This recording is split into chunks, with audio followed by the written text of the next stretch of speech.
Oh, hello. You found Waypoints, where the Waypoint staff and friends take a break to nerd out and deep dive on the culture, art, and entertainment that's been inspiring what it is. And provoking us lately. That's what it is, Gathered Patrick. around the table this week, we've got Patrick Klepek. Yeah, that's the intro. Renata Price. Oh, Okay. Hello, gamers. I didn't see you there. Producer Ricardo Contreras. Video games were a mistake. Were they? I don't know. They seem all right. People just need to stop talking about it on Twitter is what I think. I think that's where the mistakes are made. Yeah, fair. People shouldn't play them for 23 hours over a 48-hour period. Is my No.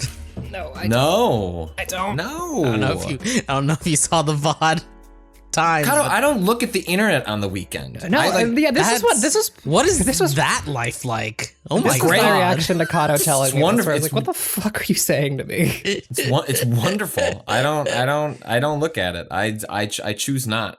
What? I choose the rest of the world to choose violence while I choose to not open the Bird app or What a check blessed, my email. what a blessed way to be. Could it I mean, be me? Patrick has kids, so like, Yeah, no, it's aided by Right. There's no time to do it, so it's Yeah. not purely a choice of my own making, but it is one that I appreciate as like a byproduct of my children. Is that I check when I go to the bathroom, but it's like I'll get like a slight peek into like, oh, wow, people are going to really gang up on that person from Guerrilla Games for what they said about Elden Ring unfairly. But that's just going to happen. Close the app, come back on Monday morning and be like, oh, that person has locked their account. What happened is what I thought was going to happen. Oh no. That's bad. I missed this. What happened? There was the short is version. this the UI UX thing that Yes, people have been yes. fucking talking about for the last 24 hours? Yes. Let's just start the podcast. Hey, welcome to Waypoint Radio. We should clap, I'm still eating. Cado. Fuck. It's Still fine. It's fine. It's fine. Yeah, I'll cut out any Take one eating more bite, noises. Rita. Don't worry about it. It's fine. You have a very good editor over here who's going to make sure the bad sounds don't get to the other people. He's putting a high Cado doesn't always give that promise when we record the podcast. No, sometimes I'm like, fuck it, y'all are gonna hear shit in the background. I'm sorry. That's the kind of day I'm having today. I feel like this one will be fine though. I don't know why. I think maybe 23 hours of raiding has given me overconfidence, which it shouldn't, because we got stuck on one encounter for 18 of those hours, probably. So that you hear the voice of our producer, Ricardo Contreras. Ricardo, you told me. Well, people heard it because I'm sure this is just part of the podcast at this point. Yeah. I'm assuming your double decker time in a video game was more or less Destiny related, because the raid. We're gonna talk about the Batman. We'll get there, but a lot has been happening in games anyway. I at least wanted to touch base on the raid that happened. I assume someone beat it. I also assume it wasn't you. No.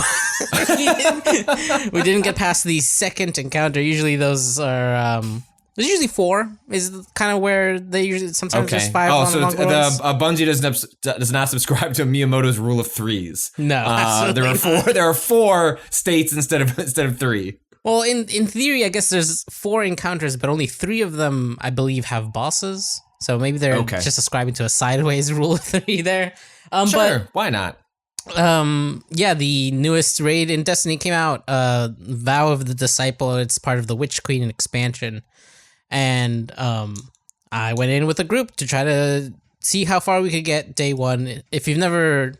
I was going to say, can you set up why this was not a thing when Destiny... Or I think Destiny, as big as games like EverQuest, World of Warcraft were, I think for an entirely different sector of people who play video games who maybe didn't touch MMOs and understood what like raids are. Destiny, I think, introduced those ideas to a totally different folks who play games. And so, but even from there, this has evolved over time into something kind of in and of itself. So like the first weekend, and it seems like they drop it on a weekend, it's like specifically to be nice to the community, and knowing that they'll have jobs. But what is this opening weekend for a new Destiny raid? Like, why is it such a big deal for each expansion?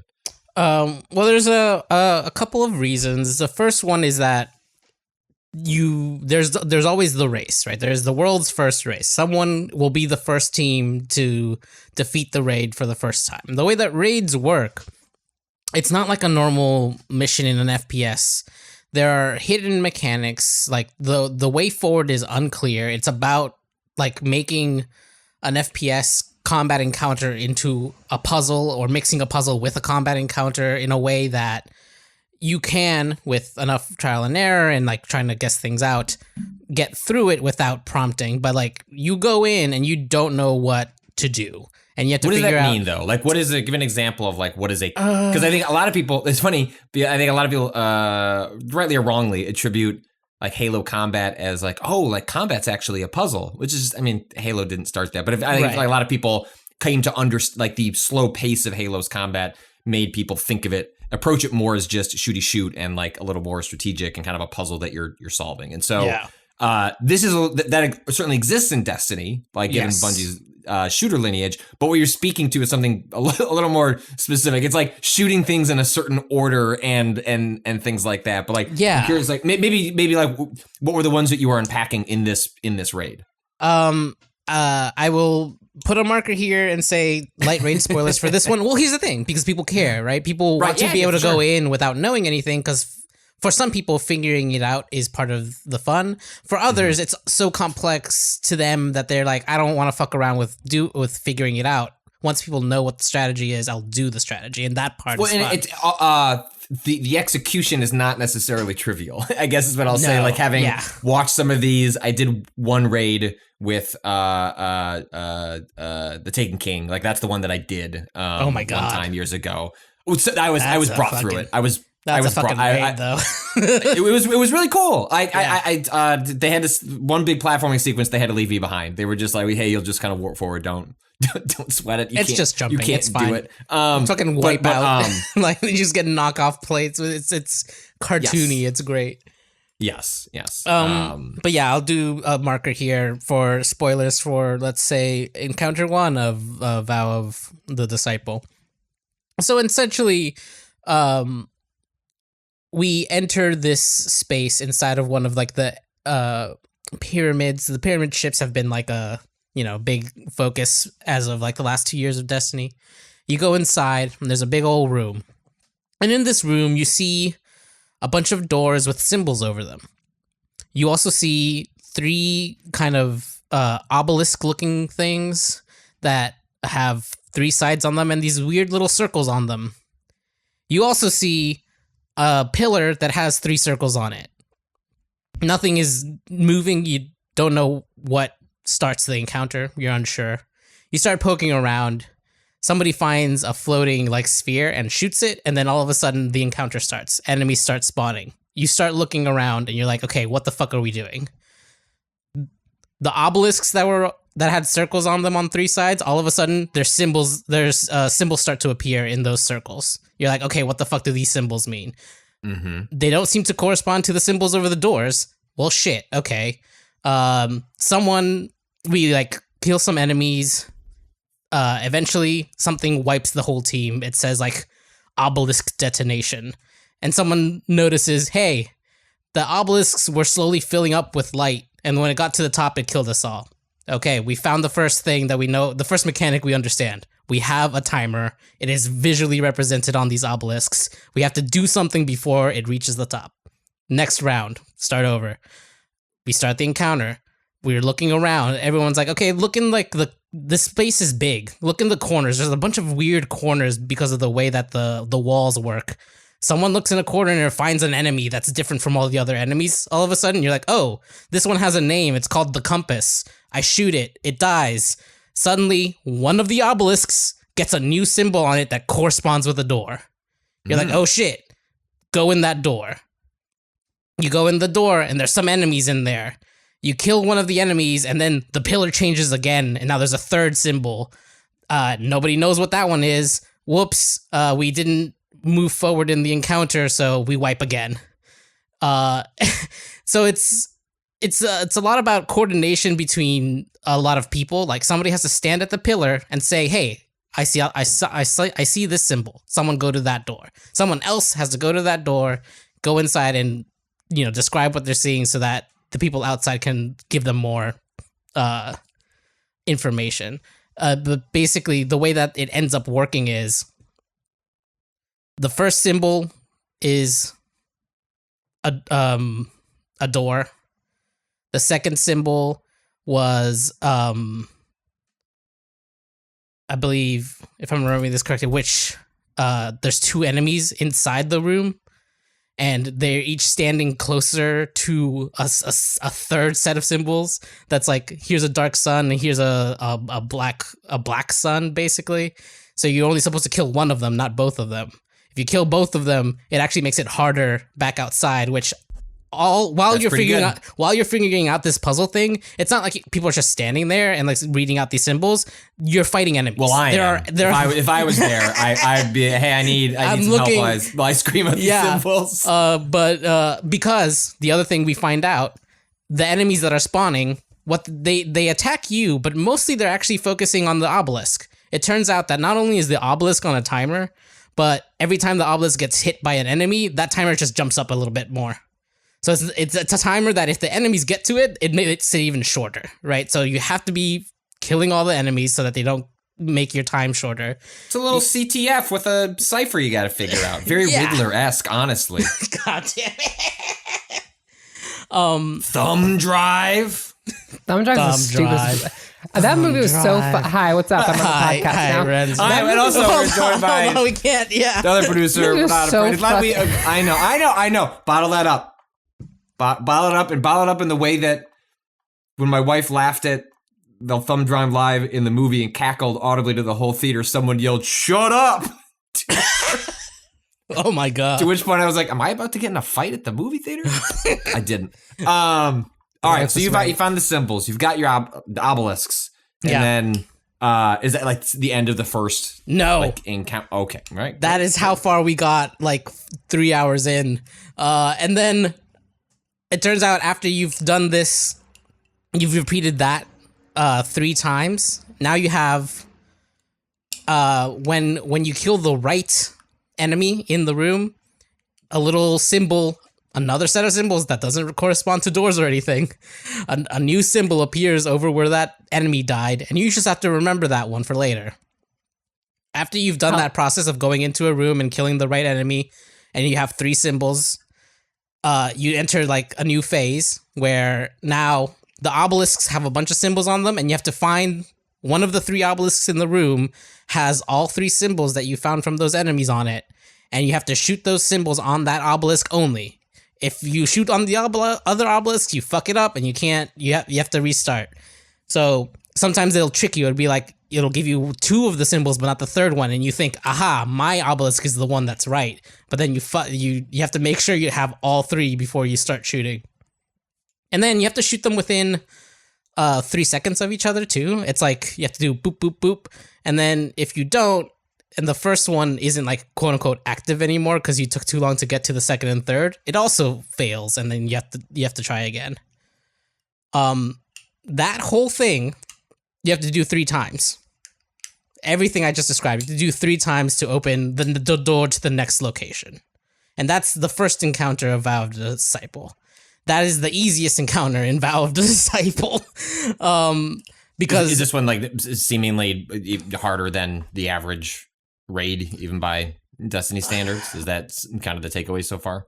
I don't know that it's harder. Another wrinkle to this is that the first 24 hours a raid is out, it is under something called contest mode, which means that everyone is level capped to a specific level that Bungie has decided, usually 20 levels below what the actual enemies are, which puts them into what is called swords. Basically, their names like have a little red sword next to them, which just indicates that they are of higher level than you, and they will do more damage to you, and it'll take you longer to kill them. Right, so the entire raid is like this, where you're 20 levels below, so it's harder to kill even like the red bar, shaft, whatever enemies. It also means that if there's any bosses that you have to deal damage to, that becomes a lot harder because you're dealing less damage to those bosses.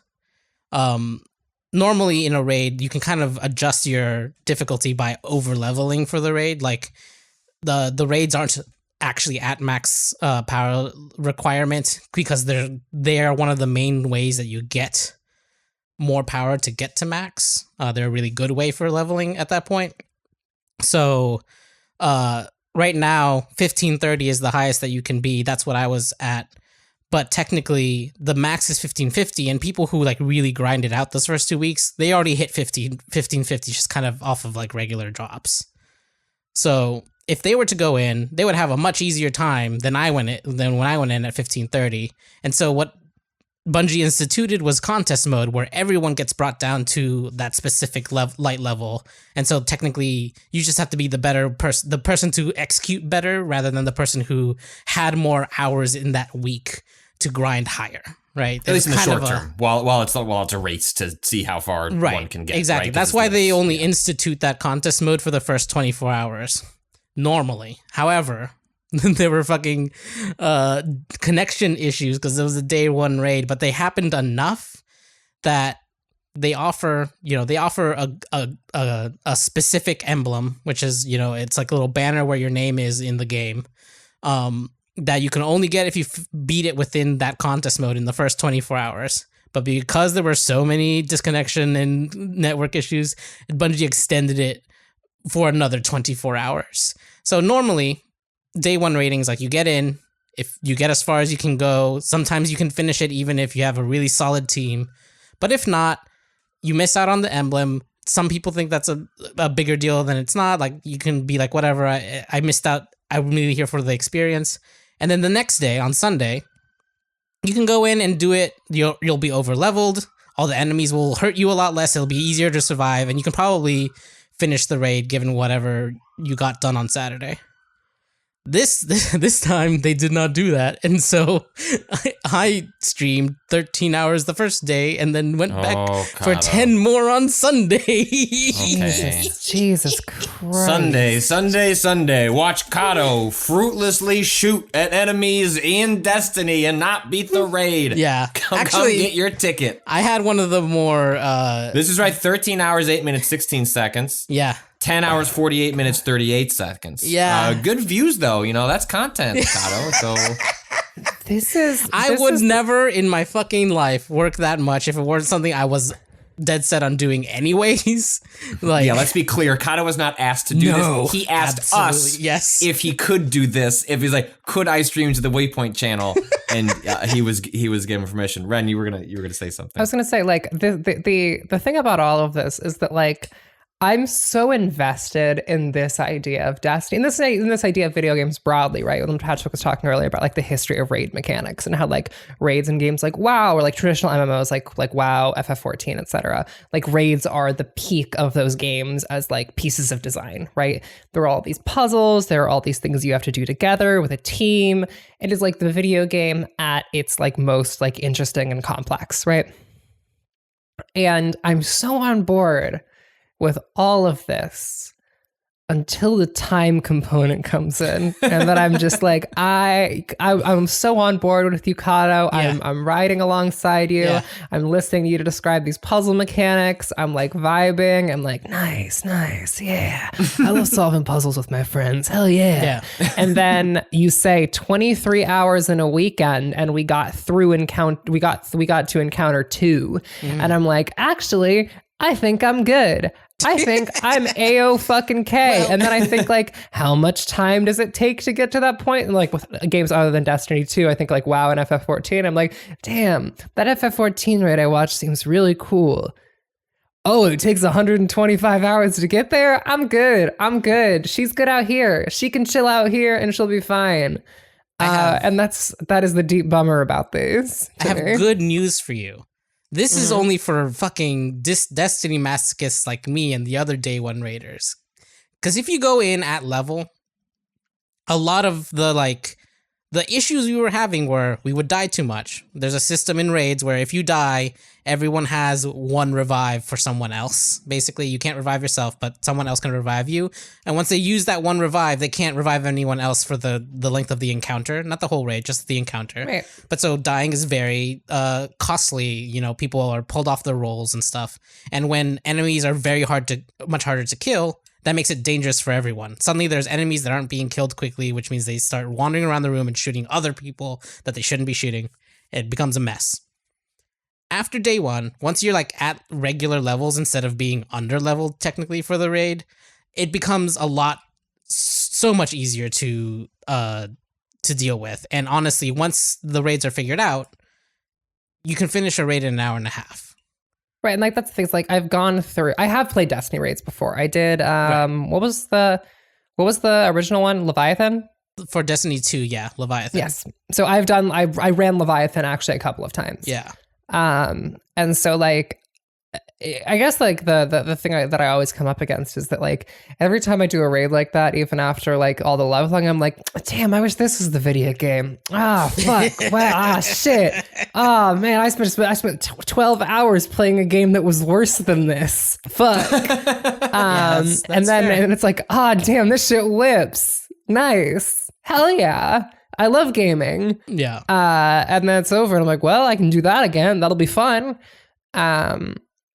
Which is like, I think like part of it's also like just the structure of the game, right? Yeah. It's just the structure of like MMO style games where it's like, all right, cool. The raids are big swings, but there's also all this other shit because it's like designed to be a like system that encourages consistent play. Yeah. And so of course it can't all be like the weird, wacky shit because that doesn't encourage consistent play in the same way. Yeah. I get why it's like that, but it's like, I don't know. I just think it's neat. I think like hearing people talk about raid mechanics is extremely fun. Yeah. It is one of those things that, I've made peace with like the FOMO of certain games that I can't play because of like where I'm at in my life. But part of what bums me out is that you can imagine like different versions of games like this where like some of that stuff was teased out into a broader design instead of locked away in sort of the high end part of the player experience. Like I'm okay with that being how Destiny does it, but I share a similar sort of sense of like, man, that, in the raid that I did do, even though I was mostly just carried, I was like, oh, I can see why this is really fucking fun, but I don't have the time to get to the point to invest in the ability to pull this off. But I wish similar sorts of things occurred in different games in different forms. Maybe they're really only sustainable in MMOs. Like maybe that's like sort of like the cul-de-sac that we're in. I share the same sentiment of like, seems neat, would like to engage with, bummer that I can't. I think you get glimpses of it in some roguelikes. Like I feel like maybe you've had this, Patrick, with something like, I don't know, I haven't played a ton of Spelunky, but like figuring out how a particular thing works in Spelunky, or like a particular like rule of the world that is like, okay, how do I get to this level? Yeah. Seems like a similar. It is, yeah. It is a like that was approach to play. Yeah, that was a huge part of what I found. Like as someone that professes to like roguelikes, but plays very few of them because I'm like super picky on the ones that I want to invest that time into. Spelunky, what was the one that like really hooked me in specifically because of that was, here's an unknown rule set that portray, and this is similar like the whole what Cado's saying in the joy of a raid in Destiny is, I know how this works, and then it's like, no I don't, okay, no I don't, so I'm gonna do the thing that I know how to do, and I'm gonna see why the game hits me and says no, and then figure out what am I supposed to do instead. And that was the huge part of Spelunky, was like I'm the guy who is good at playing platform games. Like, I've got this. Like, how hard could this be? And just dying over and over again to understand how moving from left to right can feel so profoundly different in a game that is interested in pushing back on you. Especially if it's... I would be really interested if you all went through the campaign of Witch Queen, because there are moments mechanically that I think are the closest to raid things that have ever happened in a campaign in this one. Part of the issue with the way that they design raid mechanics versus like campaign mechanics, though, is that raid mechanics are made for 6, and you kind of need 6, and that's part of why they can be particularly intricate.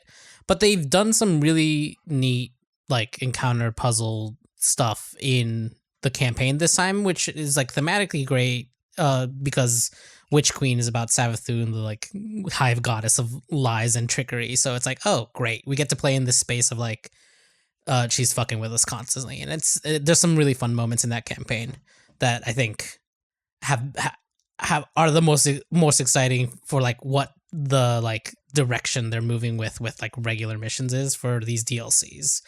But yeah, it's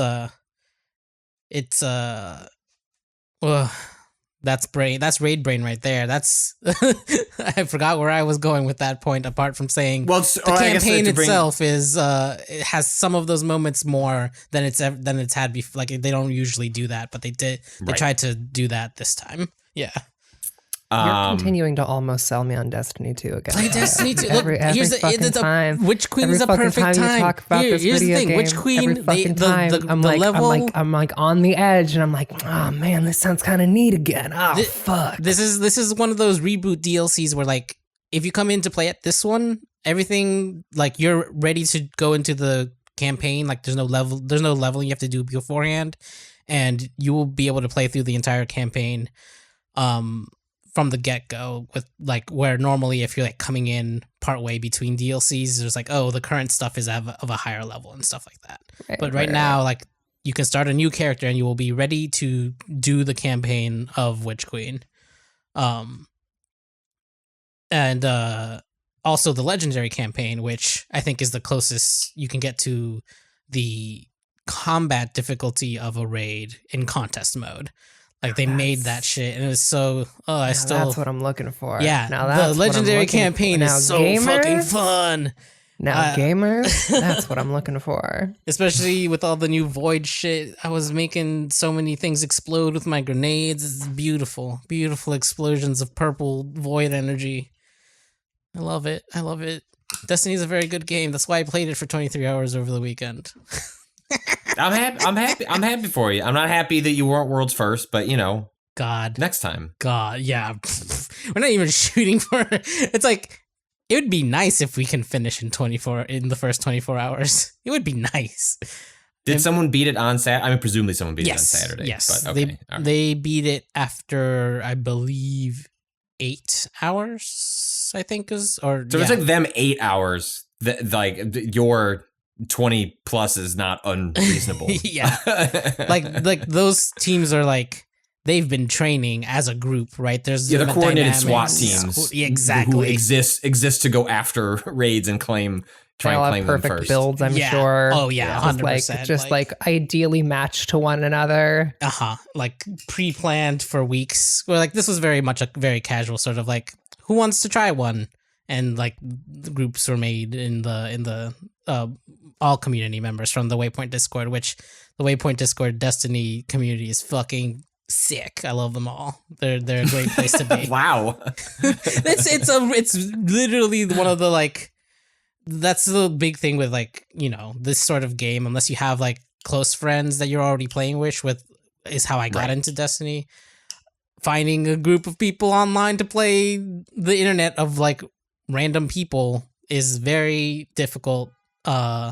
But the Waypoint Destiny crew is like super awesome. So like shout outs to that channel in the Destiny in the Waypoint Discord.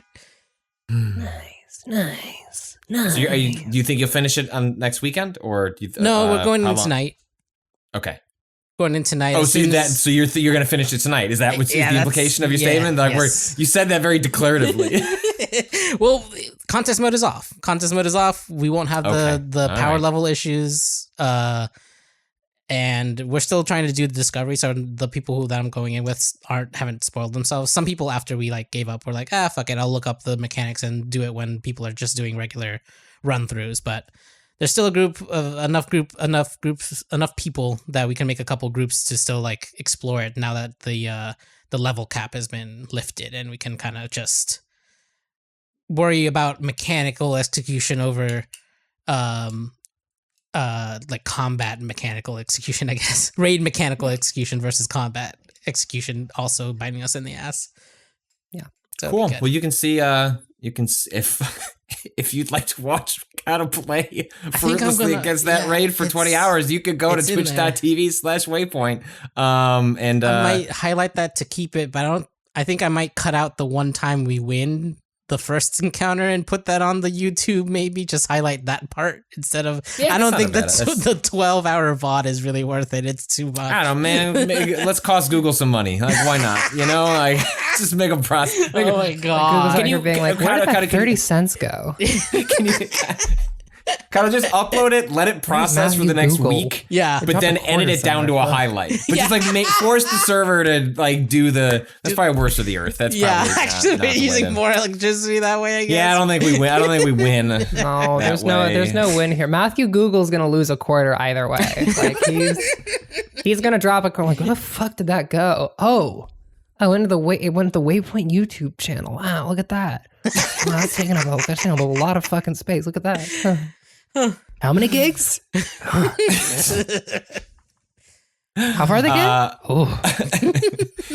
But before we get to the Batman, I don't really use Twitter over the weekend, but I did. Did you see that piece of mail that I got about Elden Ring? No. You didn't. Oh, well, I've got this. It's like the most. This is like the most response I've gotten to tweet in years. Okay, all right. I'm gonna ask you two. You can choose between the two of you. Okay. But should I go to your Twitter or not? No, don't look at my Twitter yet. Don't look at your Twitter yet. Okay, I'm ready. I'm ready. This is a cross promotion. Both of you are in the middle of streaming. Heaven Will Be Mine. Part of our 2-part Waypoint 101 that we're going to be recording. And talking about later this month. In that playthrough for We Know the Devil and Heaven Will Be Mine, I was informed that you're doing voices for them. So I don't know who's better at that. I haven't had a chance to catch up on the VODs. I don't know how you feel about your own voice. Okay, Ren is very confident. Wow. Okay. All right. Then I wrote a piece last week, just one of those like, I just got to get these 500 words off. I just want to put them into the atmosphere. And it was just basically, I think the headline was like, please Elden Ring, let me play multiplayer like a normal video game, which is based on our experience streaming it. It'd be like, I really wish I could just hit, we are a party, like just let us find a faster way to get in back to one another. I don't care if you reduce the Estus Flask equivalent. I don't care if you disband us after a boss thing. Just like, let me just hit a button and like, get back together really quick and just kind of outline that in 500 words. And you can tell when a piece leaves the sphere and starts hitting other parts of the internet. When you start getting on the planet, it's the best and worst feeling on the planet because you're like, nice, it left the sphere, and then you look at your fucking mentions and you're like, fuck, I see why I stayed in the sphere. God damn it. So it happens in two ways. Like on Twitter, it's frequently either your mentions or you'll see quote tweets explode and you're like, oh no. It has left like my circle. And then with articles, it tends to be, well, depending on how like freely you have your email and stuff like that there, because being a reporter, I have my stuff freely available. It's when I get emails because people don't write. Like they leave comments, they will tweet at you, but like writing an email is like picking up the phone these days. Like it's a task. Like you gotta sit down. I wouldn't do it. No. I've never written an email. I got this email. Ren, you can choose. I kept their internet pseudonym in this screenshot. You don't need to do that for the podcast version. But if you'd like to take a crack at reading this, I'd be delighted. I'm so ready. Let me just internalize this. Yes, Cado. That's the feeling I had when I got it in my inbox and started laughing. You're trash. How about you get good and solo bosses so that way you don't need to summon help? Also, don't care, didn't ask, L, ratio, no skill, beta, you are cringe, shut the hell up, cope, seethe, okay boomer, incel, virgin, Karen, clown. You are not just a clown. You are a whole circus. Nah, this ain't it. Do better, kid. Check your privilege. Pronouns in bio. Catfish profile pic. Small PP energy. Snowflake. Those tears taste delicious. K-pop fan. I fall asleep while making you cry. Go touch some grass. How is your wife's boyfriend? Oh, wait. I'm doing good. Nobody cares about your opinion. Vice is a cringe news source. Plus, you're a trash blogger with no popularity. Go do an actually useful job for a living. It's beautiful.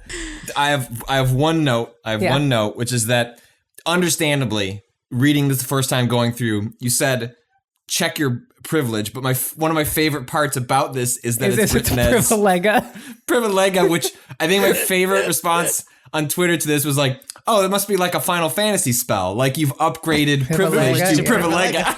Also, Cado, I hope you're really excited for this one because there's just a fucking solid line in my audio. Just a solid, like good. 20 seconds of peaking.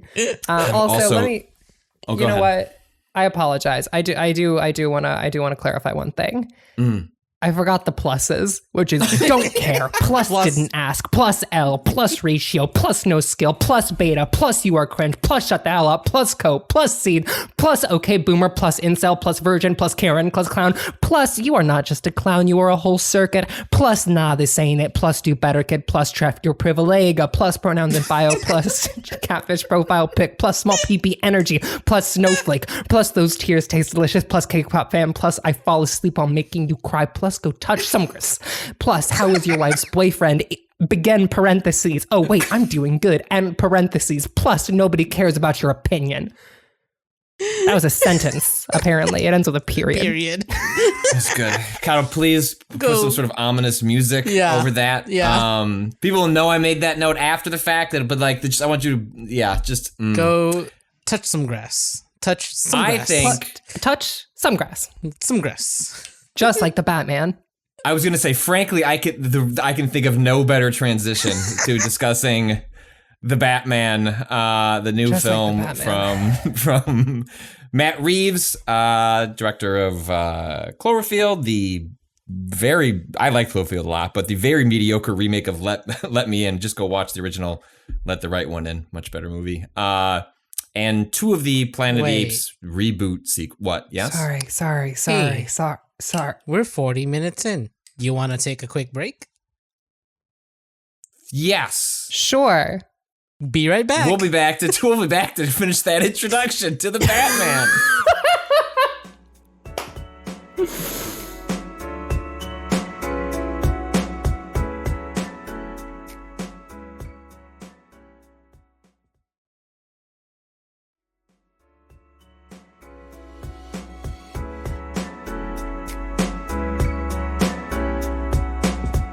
And we're back. What were you gonna say, Ren?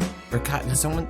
Ren was about. I believe it had something to do with the second and third, right? Second and third Planet of the Apes, or the first and second? I just didn't realize. Second and third. Second and third. I did not realize Matt Reeves' fucking filmography. I was not familiar with all of the nuances of his filmography, and a lot of things make sense to me about the Batman.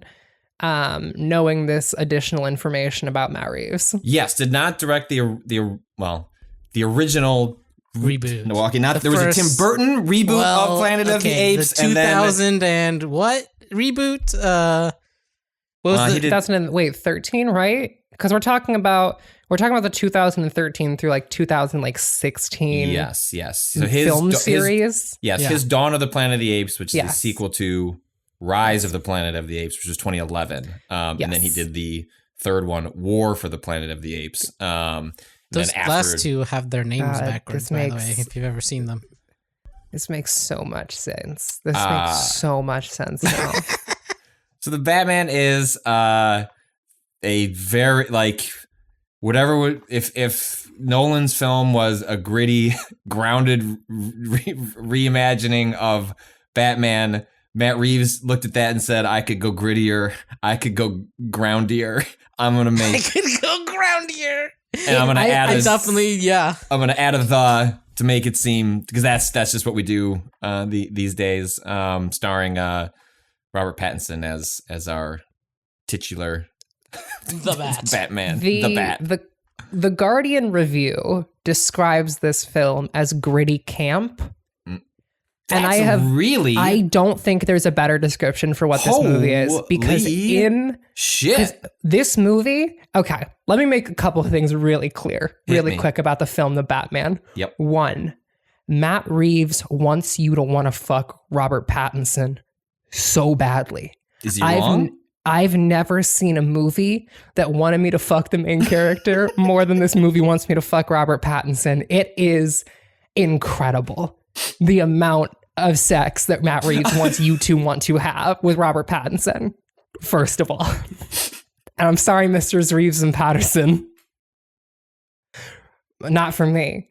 2, point number 2, this is a movie where I had to suppress laughter at what I believe were intended jokes multiple times throughout the film, because not a single other motherfucker in that theater realized that they were jokes and were reading it totally straight, which is like, when I say that this movie, when that person at The Guardian says the movie is gritty camp, and I endorse that description, it is also the reality that most people cannot identify camp, and so every fucking time Nirvana plays in this movie, I almost started crying laughing.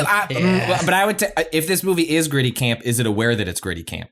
Yes, it 100%. I think disagree. The rest of Reeves' filmography suggests otherwise. My counterpoint. Okay, let's break down what the movie The Batman is. Please. The movie The Batman is 177 minutes long. It's very whole ass fucking hours. Excuse me, Cado. It's 2 hours and 57 minutes. Come on. Let's give it the 3 extra minutes from the fucking credits. It feels like 3 extra minutes. I swear to God.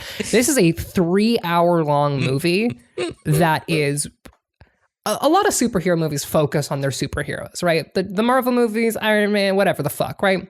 They all focus on their superhero, but every once in a while, the camera will show someone doing something else. Maybe the villain.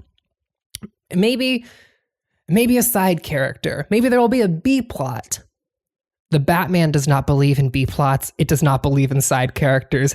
Any fucking moment the Batman is not on screen in the 3-hour-long film The Batman, he is standing 1.5 feet off screen and will walk on screen by the end of the goddamn scene. And so this is a 3-hour movie about watching Robert Pattinson give the most awkward Batman performance you've ever seen, and it's fucking incredible how awkward and uncomfortable he makes this man as the Batman attempts to investigate a series of serial murders, because that's right, this movie is also a detective noir about Batman solving serial murders led by the Riddler while trying to solve a it's a 70s gangster conspiracy. Yes. That has embroiled both him and his family. It's Batman, the world's greatest detective. It's Batman being the world's greatest detective and missing a ton of shit, and then having other people be like, I know that's how this movie has been described. Did you miss that? And Batman being like, yeah you know what wasn't clear. But you know what? Know who also missed things? The Riddler, who hates Bruce Wayne, but I don't think he knows. I don't know if he knows that's Batman. I'm not sure, because there's a scene at the end of this movie where he just keeps chanting Bruce Wayne to justify why he did all of this to Batman, and then Batman's like, pretty crazy, right? And then he's like, I know, I fucking hate that guy, but we're friends. And I had to be sitting there being like, I thought do you not know? No. Does he not? It seems like he doesn't know. I don't think he knows. Fucking incredible. He also doesn't know that at the end of the movie he won, so but he's good. very upset that he lost. But I think he won. He's obviously won. Thousands of innocents died in your misguided attempt at corruption. But I guess, I don't know, he saved the black character you shot. So I guess you lost. Slow down. Okay. I will do a synopsis of this film. The film opens. You see a man getting serial murdered. Uh-oh, that's the mayor. Good jump scare, though. I did that like was the mayor. He got did enjoy how the owned. Riddler panned in with the the lightning or Oh, whatever it's was great. going This on. movie's beautifully shot. Yeah. Legitimately. Yeah, it looks so good. It's a gorgeous film. Mayor fucking murked. Batman so tired. comes home, eye black still on, fucking like raccoon eyes, gets home, just like massive dark circles covering his entire face, takes his mask off, and just gives the most fucking Robert Pattinson I have depression look you've ever seen to his butler, Alfred, who's like, are you good, dude? And then he's like, you're not my real dad. And he's like, yeah, good point. You got me there. I'm not your real dad. Also played by Andy Serkis, which to me is fucked. I can't look at Andy Serkis and not just see Andy Serkis on the screen. Yep. And he's like, well, I guess I'll help you solve this murder, despite the fact that I'm not your real dad, I guess. But and you don't have any friends. Smeagol's not my real dad. And so Batman fucking begins putting together a piece of this murder. There's another victim. Oh no. And so he goes to a club. That's right. It's the Penguins Club, who delivers one of the funniest fucking performances I've ever seen. Kyle Farrell's having a great time in this movie. Kyle Farrell's having no notes. Did you notice the scene? Did you notice the waddling? Yes. Did you notice that was one of the funniest fucking jokes in this movie, and no one laughed at it. That's why the tone of this movie. This movie gives zero space for the humor that is clearly in it, but gives no tonal or like emotional space for the audience to have a reaction to it. But it's which is what infuriating because there's a shot where the penguin is tied up, his wrists are tied and his feet are tied, and fucking Batman and not yet Commissioner Lieutenant Gordon get in a fucking car and drive away, and the shot holds for like 5 extra seconds. Well, he's got a lot of time to work with, so no reason to cut. As the penguin just fucking waddles like several feet. The film draws no attention to the fact that he's waddling. He's just a dude on the other side of a fucking like apartment complex, just waddling the fuck around. And it is so goddamn funny. And I was like resisting the urge to laugh because no one else in the theater was laughing. And I was like, this is such a good joke. See, because our crowd was the exact same way where I thought early on, the tell early on is like how people react to the thumb drive joke. Like, does the audience cackle at that, or they're like, "Wow, this is serious." I mean, this man is not joking around. And my wife, she released a laugh that I felt was commiserate with the moment, and like it was just the people we were sitting with, like the group that we had gone to the movie with, that like had various versions of that, and just fucking dead ass silence for the rest of the theater, which prompted the shut up from like 3 rows over, where I'm like, oh, it's going to be one of these crowds. But I think that's the movie's fault too. The movie doesn't like tell you it's okay. Like, this is kind of goofy shit, man. It feels like there are moments where it's really trying to. There was. I got awkward laughs at the funniest line in the movie, which I was about to get to. URL is so fucking funny. URL made me say out loud in the theater, fucking stupid, dumb move, fucking stupid joke. That one's so good. The thing that got me though, so he goes to a club. There he meets a lady. Spoilers, that lady is Catwoman. At the club, they're like slowly discovering that the Riddler is killing people related to this police corruption situation. For reasons the film gets into later that are some of the fucking stupidest character motivations I've ever heard. It's incredible. So he meets Selena Kyle, the Catwoman, and then they like break into a building at the same time, and it's a whole thing, and they realize that like they're both trying to like solve this mystery at the same time because Catwoman's friend, I think she's implied to be her girlfriend. That was my reading. That was my reading of it, and it was very weird that the film then has her want to fuck the Batman so bad. Right, like because I feel like they kind of like tonally are setting up. Oh, like there's a thing going. Like they're not just friends. She's not just watching out for somebody she cares about. There's the thing going on here, but then it feels like the movie just drops that as a phone call. It's the phone call for me because she's like, "What's wrong, baby?" And she is like, she says "baby" with intent. Yes. And then it shows them together, and she like gets down on her knees, and she's holding this girl's hand, and like the camera obviously pans to the fact that there's only one bed in this apartment. And like, so they're like set up as a couple, and this girl gets murked because she's a lesbian. Of course, she fucking gets murked. Or at the very least, is a bi woman who's dating a girl and is also like engaged in like sex work. So of course she gets fucking murdered. And the camera like pans, and it's like whatever. Eventually, Batman gets to Selena Kyle's apartment, and he shows up, and he looks around, and Robert Pattinson, in the most awkward voice possible, goes, "You got a lot of cats." It's the funniest fucking thing I've ever heard. I have a thing about Robert strays. Pattinson going like, "You got a lot of cats." Like every single word is being punched out of him. It's fucking incredible. It is one of the funniest things I've ever heard in a movie. At this point, they decide to work together. They begin investigating the murders at the same time. More murders happen. Eventually, there's a whole like hour of this movie that I basically can't recall. And we've now approached that. Like I remember that when I was sitting down, I was like, well, doing a summary of this movie is gonna be kind of tough. Not because I had too much to drink during the movie, but because at a certain point, I just sort of like the movie was just happening to me, and then it picked up again. Like then the Batmobile scene happened. I was like, that was great. That's a cool take on that car. And then we get to a very messy, final third. So someone put it to me, this movie doesn't have 3 acts, it has 4 acts. It just chooses to add when the bombs go off, you turn to the movie and go, oh no, we have another 40 minutes to go. The movie just ended. We caught the Riddler. We're caught good. The fucking Riddler. The middle of the movie is all just murder investigation shit, but it is like nigh incomprehensible murder investigation shit. It's fucking incredible. They spend so much time in an apartment in this movie. Listen, if you want a movie about Robert Pattinson staring at objects and thinking, or walking slowly while staring at an object and thinking, boy, do I have the fucking movie for you. And so basically there's an hour of murder investigation. At one point, a car breaks into the mayor's memorial. It's a whole thing. Bruce Wayne saves a child.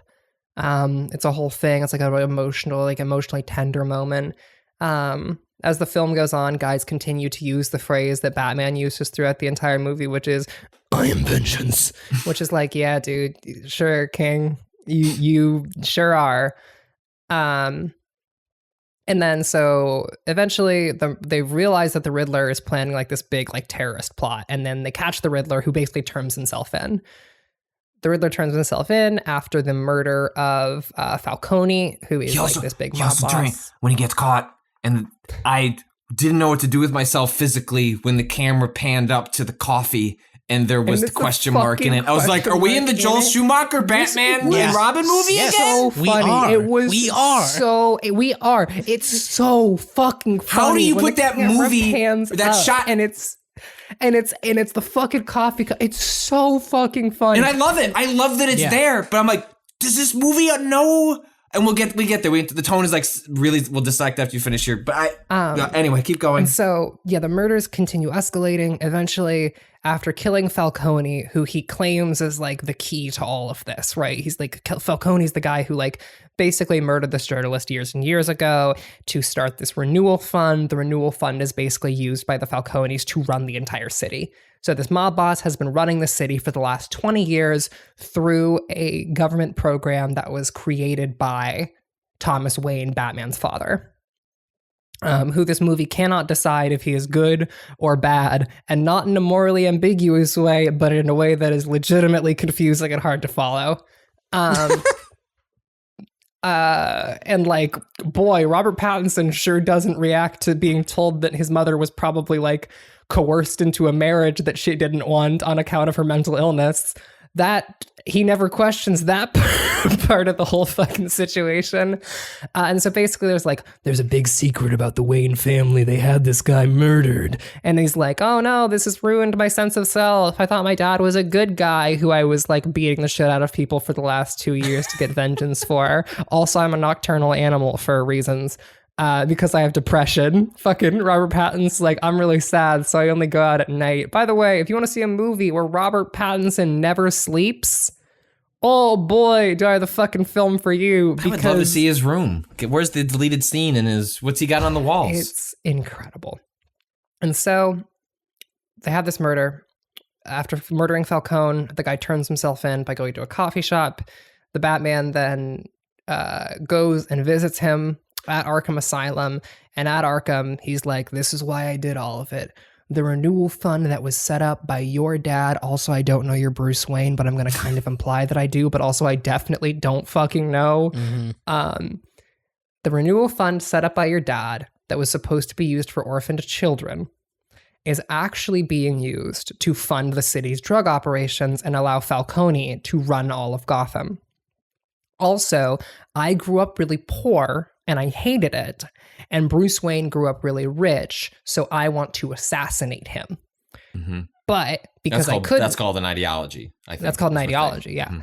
Mm-hmm. Also, I have planted bombs all around the city of Gotham that are going to detonate and break down the seawall and flood the entire city to kill like as many people as I can. A lot of people. But that's not the plot. That's the wildest bit, is that like his actual goal is to assassinate the mayor. The coming mayor, because he already assassinated the incumbent, and now he's like, I'm going to assassinate this other woman who's going to become the mayor. I'm going to assassinate the shit out of her. And his way of assassinating her involves 50 dudes. Now, this is not a joke. 50 dudes who he has radicalized with rifles sitting above. He has 500 followers. He's 500 followers. I laughed so fucking hard at that line. I did hear other people on the dark web. It's hard to get followers. I don't know if you know this. And so he has these people sitting above this fucking place. Which, by the way, the city's like amphitheater, or like basically like a stadium center, right? Mm-hmm. Is for some reason the highest ground in the entire. It's the only part of the city that is technically above water level. For some fucking wild reason, they're like, yeah, it's the only part of the city that's above water level. So we have to evacuate the entirety of Gotham City into this one fucking building that is filled with 500 dudes with rifles who are trying to assassinate the mayor. And so... It's like 20 dudes. Yeah, but there's supposed to be... fair. There's 500 followers, but there's only 20 guys with rifles who are all trying the ratio of follower to zealot is... Which, by the way, they're very bad at assassinating the mayor. They get one shot in her, and there's 20 of them. Yeah. Like, it takes most assassins, like, 1 or 2 shots. Like, the fact that, like, they had 20 and they only got 1 hit in her, wild. And so the city floods... And then at 40 consecutive minutes of Batman fighting guys and saving people while the city floods. And, Catwoman also joins to help him at one point. Earlier in the movie, they kissed because this movie generated a lot of weird romantic tension between the two of them, despite establishing the fact that she was seemingly in love with this other girl like 30 minutes prior. Two people that don't want to fuck, we got to imply that maybe they might think about fucking. They kiss at one point. Yeah, they spent so much time implying that like both... Poor Zoe Kravitz, who spends poor Zoe Kravitz / Selena Kyle, who spends this whole movie being implied to want to fuck people and then never actually doing it. My poor queen, she's out here so horny and no outlet. her girlfriend murked. Robert Pattinson, smooth like a Ken doll in this movie, apparently. All the weird men she sees, no interest. And on that note, I do relate to Selena Kyle. Shout out, Queen. And so the movie ends with Batman saving all of these people in this flooded. And now, if this sounds like a weird, frenetic description of how a movie goes, oh, don't worry, it felt that way too. It felt like a movie that kind of happens to you for 3 hours, and you're like, how did they put so much and so little in a 3-hour long movie? It's kind of incredible. Well, and that was the one tweet I put out about it was like somehow the Batman felt too long and too short at the same time. There's like 6 movies in here. They put 6 movies. It felt like a TV show written as a movie. Kind of. We have not heard a lot from you. I'm curious what you thought of the movie. I mean, it's a comic book, like literally, right? Like this is where you get that intersection of sort of like drama and like kind of emotion with camp, right? Like thinking back to the shot of the penguin looks like the bottom, like a like page long bottom panel of like the cars drive off and then you see the little dot of the penguin kind of waddle for two frames back and forth, right? Good. Like this is where those bits of comedy and come from, and I think they actually did a super well job of translating a sort of feeling you get from certain types of Batman comics. A lot of things like The Long Halloween in Year One specifically kind of came to mind as far as like touchstones for this, as far as tone, like the way the tone shifts kind of feels like the way that the tone shifts in comics. Like one page you're getting like very emotional moments with Batman trying to be very like, oh, my parents are dead, and then like the next you have the penguin like shooting a gun that shoots penguins or some shit, you know?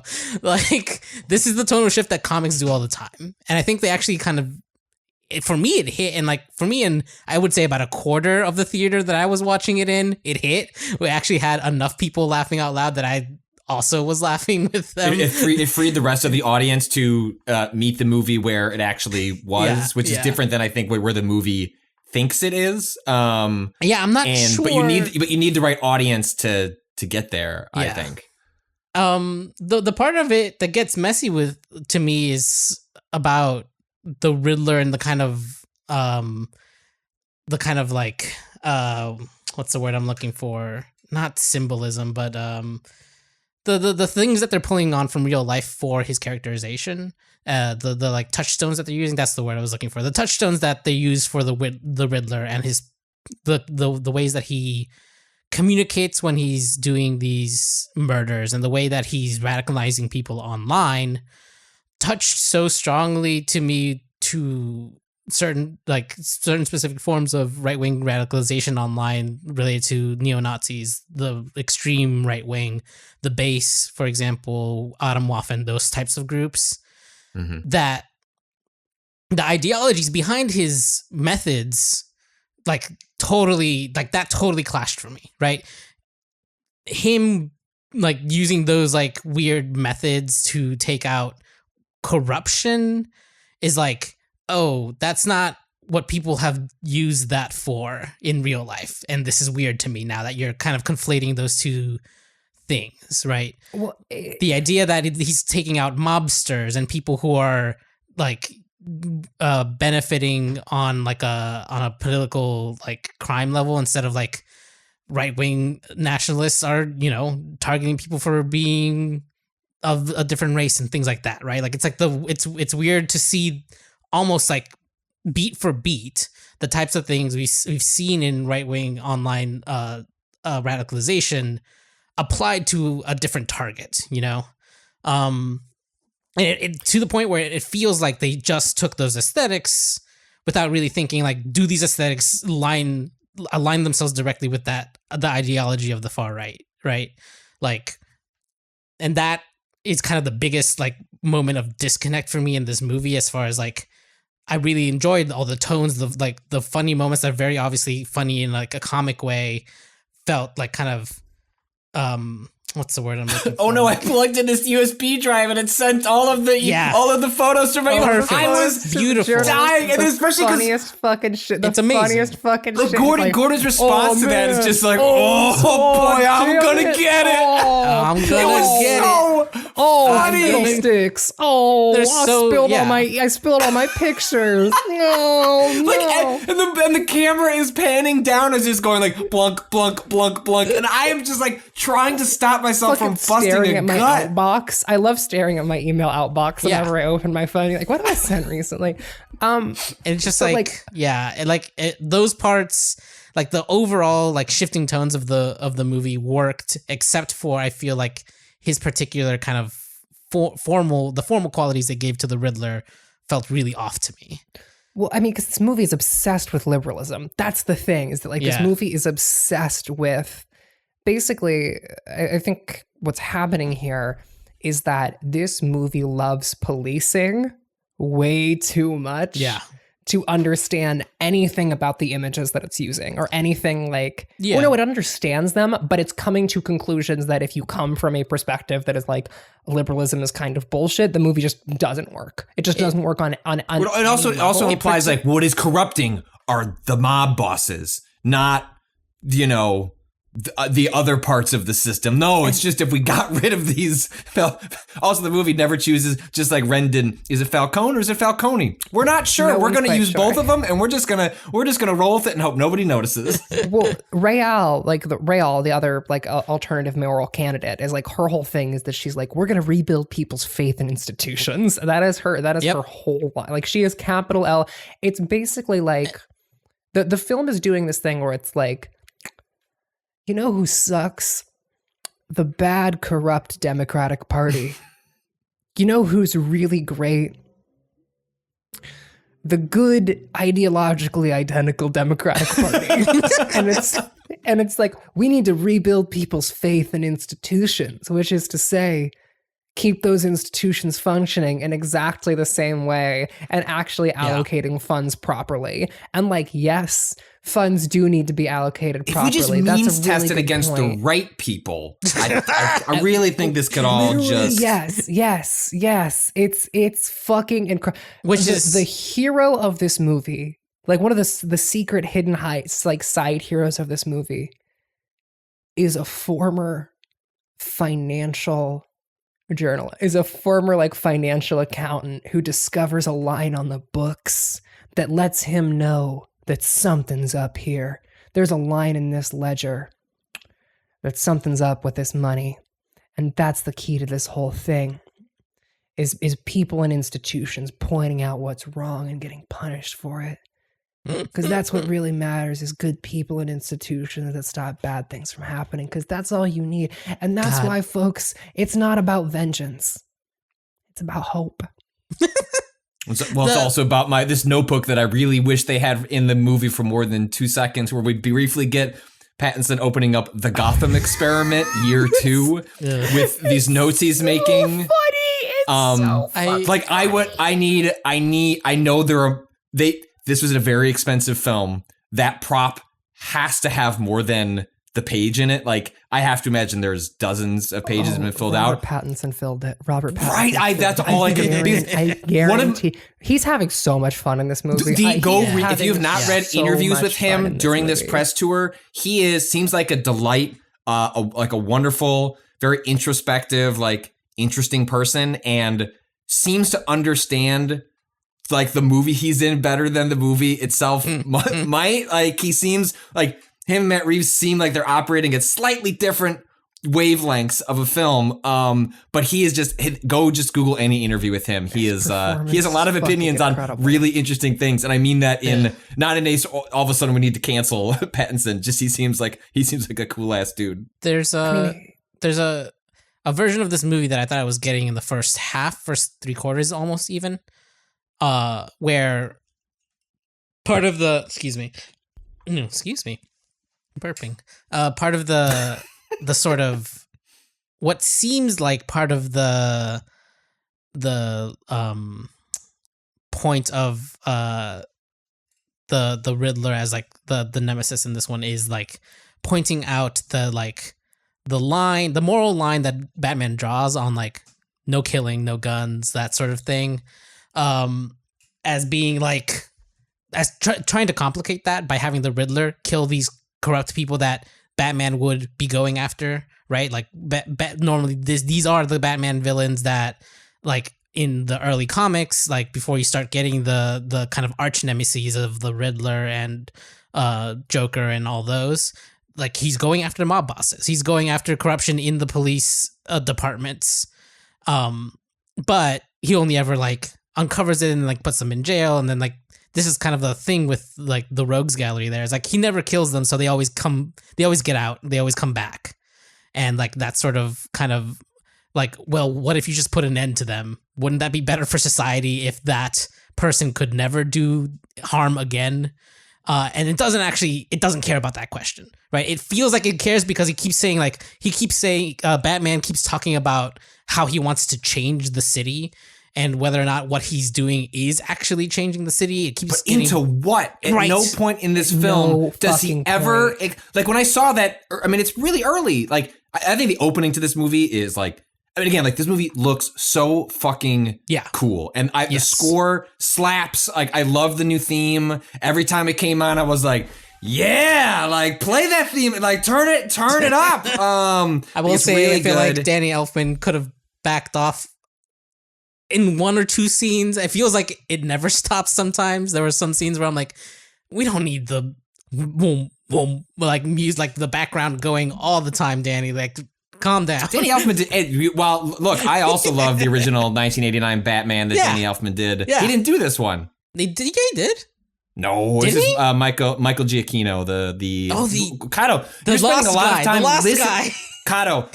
I swore I saw. Why is my brain remembering Danny Elfman's name on the screen? Nah, it is not. Damn it. Giacchino has done the soundtracks for a bunch of Giacchino then.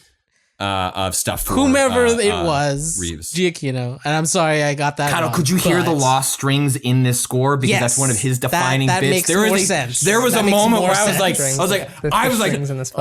I'm sitting here and I'm like, I'm sitting on my chair going, that's the lost music. That was just the one thing. I feel like the soundtrack never stops. The movie never stops. No, That's true too.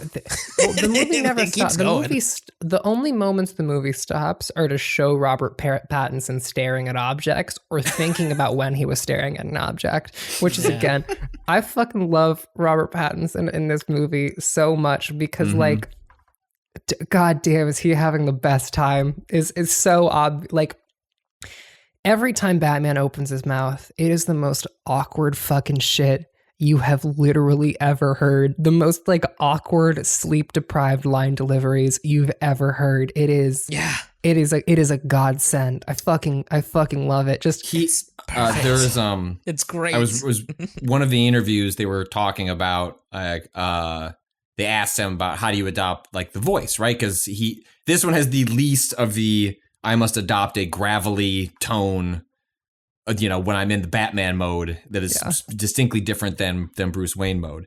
And he said there was like a 2-week period when they shot the movie where he tried to like adopt his like version of that. And at some point, like Reeves comes to him and she's like, you gotta just fucking stop. Like, we're gonna shoot all that over again. We're not doing this. Like, it's not working. It's not interesting. I just thought it was like so funny. So I was like, I have no idea if this influenced how the film was shot or his delivery, but this was, I kind of got the impression that like Reeves, this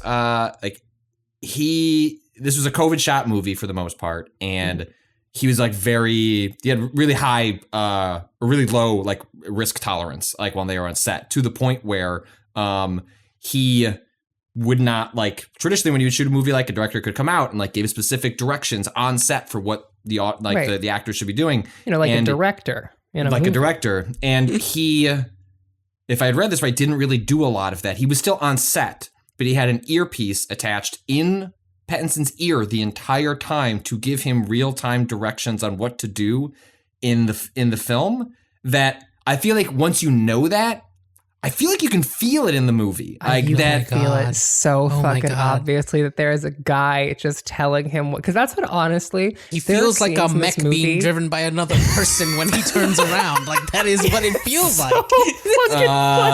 Matt Reeves is going, Pattinson will be mine, not heaven. So fucking funny. The way that he moves through scenes in this film is fucking hilarious. I thought he was maybe doing problems. A RoboCop bit sometimes. Like it teetered on the edge of being that robotic at points. Like when he's fucking talking and they're like, so at the beginning of the movie, at the first crime scene, at the mayor's crime scene, the mayor has a son And fucking Robert Pattinson's Batman is like, that reminds me of me when I was a kid. Oh, I'm so sad. Oh no. But they're like, all right, Batman, we got to get out of here. The police commissioner's furious that you're here. We got to go.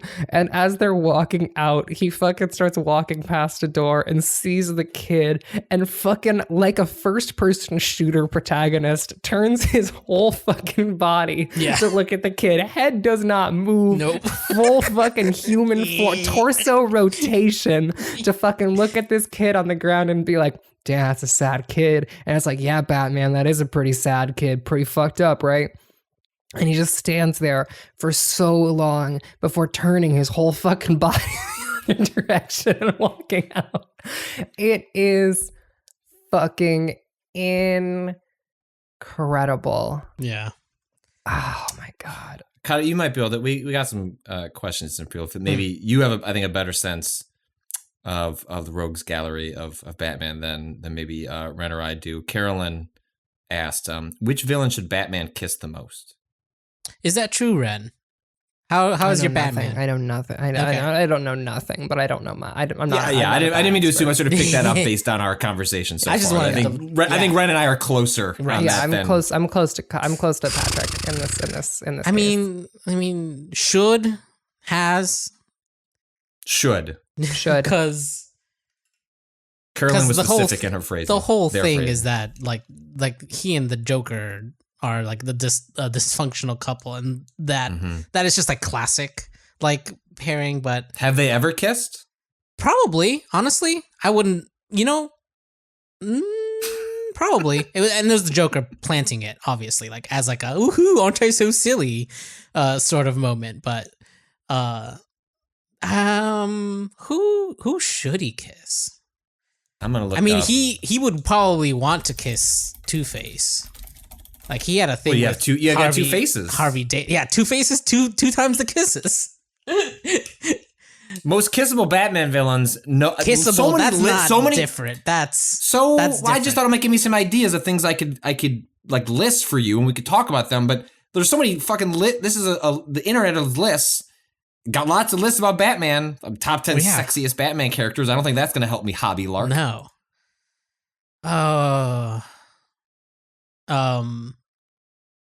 I mean, Harvey Dent was a fucking assistant. He just loves the law and shit when it's not corrupt. So he would probably. Well, Batman does like the. Harvey Dent. Batman does like the police in this movie. This movie likes the police. This movie likes the police, which is a fucking weird thing for loves the police. For the police, I don't know how you can't. Yeah. Oh, go ahead. Well, I was gonna say it even.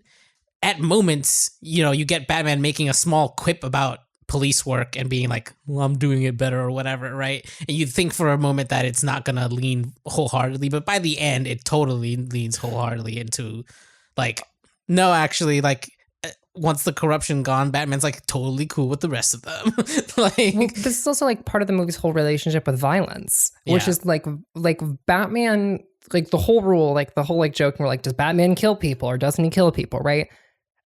One of the things this movie does is that like Batman will not directly kill someone or allow someone to directly kill another person. However, boy, does this motherfucker love facilitating other people's deaths through obvious negligence. Fucking okay. So who else does that? I wonder. Falcone. He walks Falcone out of this fucking place. Oh no! I was waiting for someone to say the line, Ren. Say the line. Bring the rat into the light. We're gonna bring the rat into the light, and so he brings Falcone out to be like, we're gonna arrest this guy, and then the Riddler shoots him. By the way, that's a thing that I was talking to someone about the shot of Falcone being shot. Is the shot is treated like he has been shot in the head. The way he reacts to being shot, the way he falls, the way he hits the ground, the whole thing is being like, this man was just shot in the fucking dome. And he's not, because this is a PG-13 movie, and therefore they're not allowed to show be an this R-rated dude. movie. Yeah, they are not allowed to show this man being shot in the head, and so instead he just acts like it and falls to the ground. Yeah, his brain should have has been blown up. Like that is the way this Riddler is portrayed is like he shot him in the face and did the most violent, spectacular kill possible. Right, but they can't show it because they have to show Bruce Wayne looking at his body, so they can't show him getting fucking domed.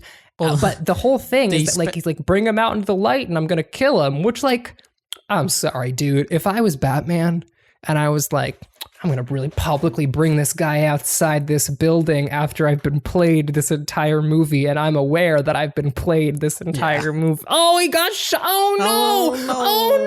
God, I don't like got shot. How'd that happen? I had no way of knowing this would happen. Oh, man, guy got shot. Oh, whoops. Oh, fuck. Oh, man. Oh, it's a shame that guy got shot. I didn't want guy to get shot. Please don't pay attention to the times I didn't want guy to get shot.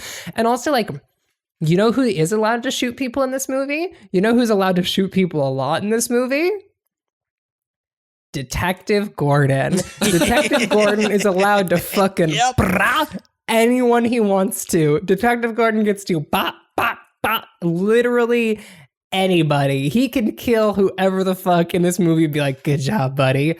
Selena Kyle, not allowed to murder. Batman, not allowed to murder.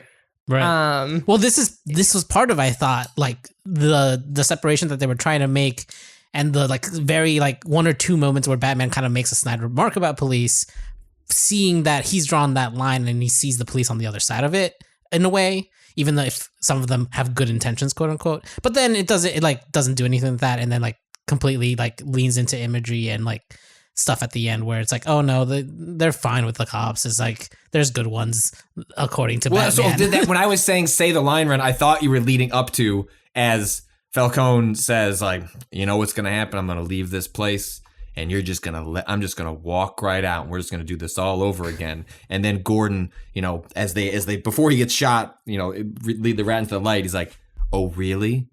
Well, there's some good ones of us too, and then like triumphant music comes up. Police, cuts to a sea but I mean, of fucking police and I don't, who are like, you know, we're here to put the bad guy away. And look, Batman as a character like works with the police, right? Like I don't like I can sort of set aside the messy politics of that for like the roots of the character and the relationships that are like established in that world. But what I haven't took issue with was like the movie just doesn't does all the set dressing of wanting to grapple with like that being some sort of complicated, messy relationship, that the systems are all corrupt in different ways, and it's in the policing, it's in the politicians, yada yada. But we don't, again, for a movie that's both too short and too long, no time is spent with like Gotham PD. Like we don't get any time. Like who are these good people? Did Gordon give a fucking rousing speech? Did he start a commission and like got rid of the bat? Like who are these good people? What does it mean that they're good? That like they followed him? Hey, Patrick, I'll have you know that would require Batman to not be on screen for an entire scene, and Matt Reeves will not be having that in this film. Or there's that one cop at the end who's like, I know what that is. That's a carpet. What is it called? Carpet lifter. Because I'm a cop from a poor background, and so I have family members who worked in carpet laying. So I know that, and that's why I'm a good one. Yeah, that the movie actually starts with that same cop being the one who's like, "Are we sure we really want to let this guy in here?" He meets Batman like 6 times throughout this movie, and every time he's like, "You know what? I think this guy's got the right idea." And then at the end of the movie, when Batman is rescuing people, there's a okay, so. After the seawall breaks, this is an important thing to note about this movie. Like the end of this movie, the film's final theme is important to note here because I think we've glossed over it a little bit. Water rushes into the theater. There's a swaying electrical line ready to touch the water and electrocute all the people down there.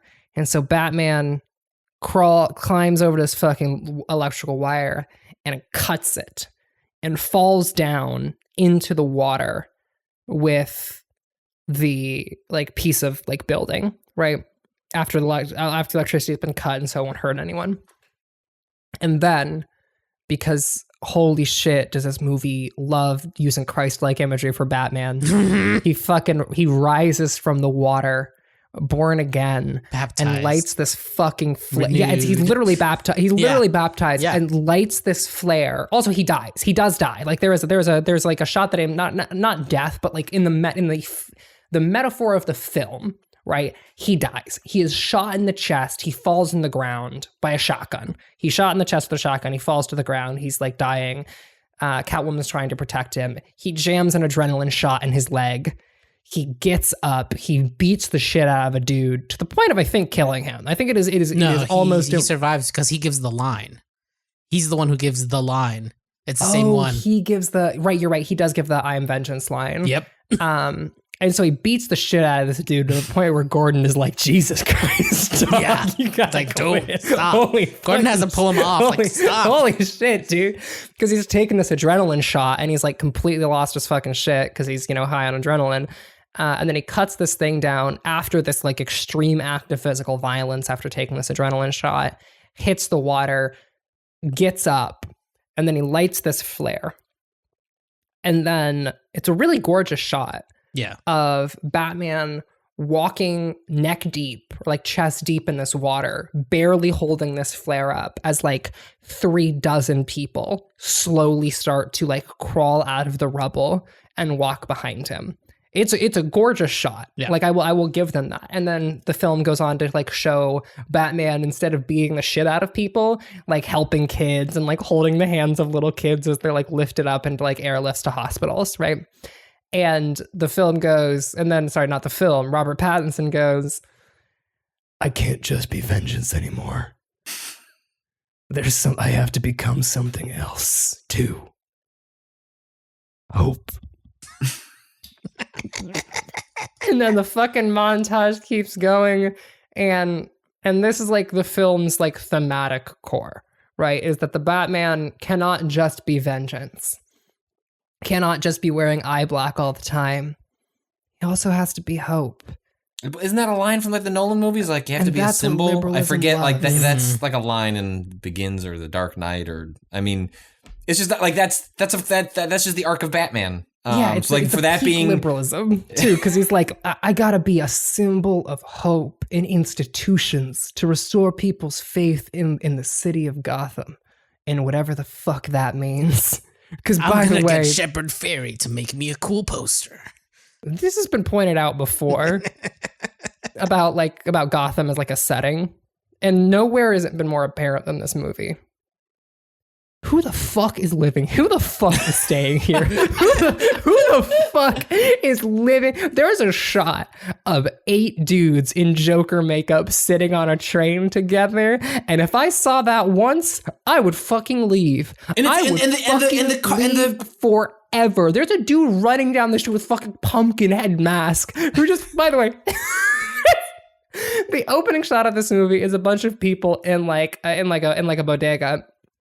And this motherfucker walks in with this pumpkin head mask, and people keep buying shit like that is normal because the whole thing was like, it's Halloween night. Yeah, NYC and Halloween, it's fine. It's fine. Nobody gives a fuck. I fully reject that. New York does not care Gotham on City. Halloween. No, in New York. But this is what I'm saying. It's New York. Gotham fucking ain't. Yes, they are. It literally is. Yes, that is what they're doing. Literally but what this they film pull from, right? Like, is the the at the moment those comics were being made, New York was a much seedier place than it is these days. Now it's a fucking playground for everyone.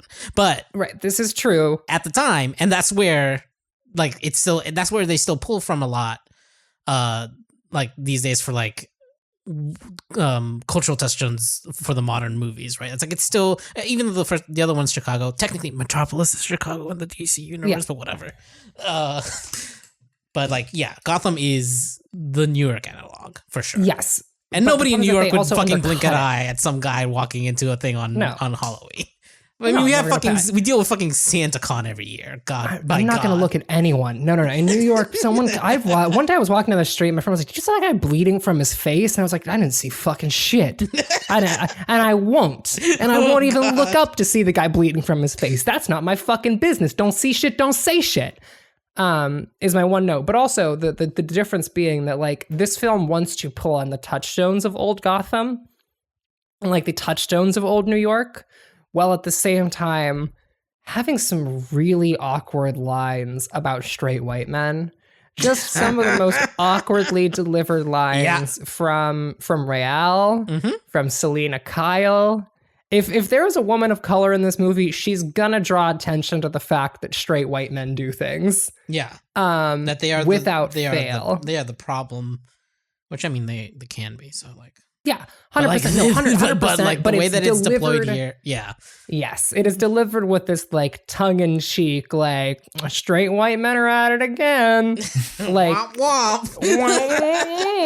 attitude that is like really fucking weird, especially like given who made the film. The lines feel very strange and dismissive. They feel extremely dismissive. It does feel it. I mean, I thought it felt like someone being worried they would be canceled for the rest of the movie. Yes, that's exactly what it feels like. We get it. We get it too. Don't worry. We're just making commentary about the other stuff.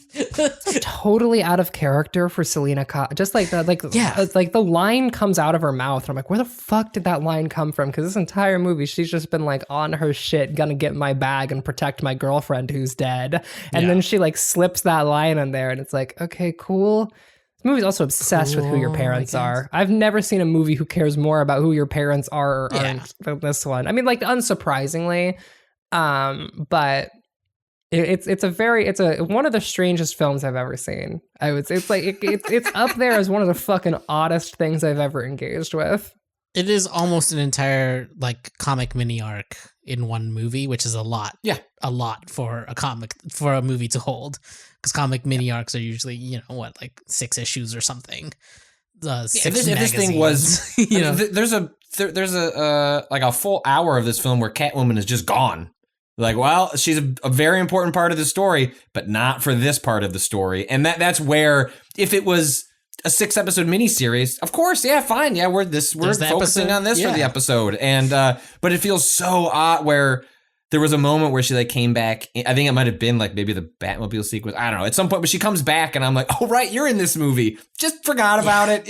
Like it's been a while since I've seen you, Selena. Nice for you to come back around. I'm trying to remember what the like order of there's a cut in this movie that like threw me for a loop. I was like, oh, and now Catwoman is here and we're in a building and there's like, it's one of the more awkward cuts in the movie. The rest of the movie is actually kind of very slow to like come in and out of scenes usually, but there was one where like, okay, and now we're reintroducing Catwoman, she's back into the plot, and that felt like both jarring, just like because it's she hadn't been there for a minute, but also like literally it felt like it was spliced in at the last second, like, oh shit, we have to get this in here. Was that the she tried to send me a message scene? Is that the one you're talking about, where she's like, maybe when she takes out the phone eventually? She takes out the phone. She's got the guy tied up and she's pointing a gun at his head. Yes. And then Batman's like, no. Yeah. Right, so like, Catwoman just solves problems in this movie. Yeah. She just like, anytime Batman doesn't have it on lock, Catwoman's been like, I've been working this for like literally 3 weeks. I have all the information that you don't. Yeah. And Batman's like, cool. Can I just follow you around? And she's like, no. And then he does anyway. It's extremely funny.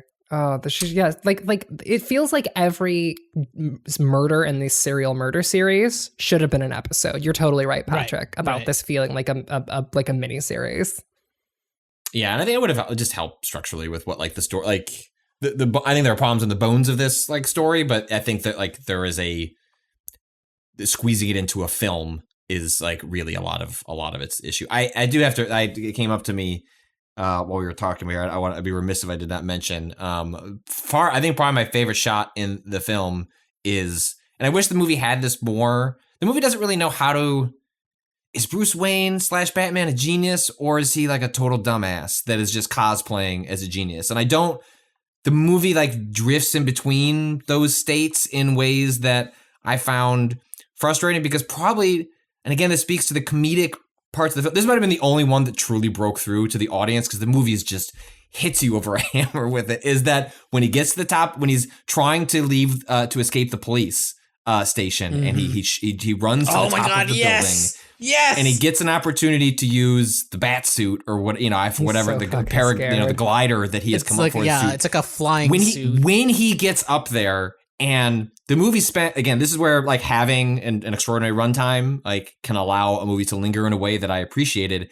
The amount of time that they spend with him thinking, oh fuck, I'm here at the top of the building. Now I have to jump what? now Yeah. is like my stomach was actually kind of a knot because the performance and the shots like conveyed what he was about to do, and he was clearly like there was an indication maybe he hasn't done enough testing on this thing. Yeah, does this thing work yet? I don't know, but here we go. And when he jumps and you get, and it actually might be one of the like the sequencing of it is really brilliant too, because you get the anxiousness and then he jumps and you're like, what's gonna happen? What's gonna happen? And then it sprouts out and he starts flying and he's getting a little bit of confidence and you're like, oh fuck yeah, and the camera is so tight on the character.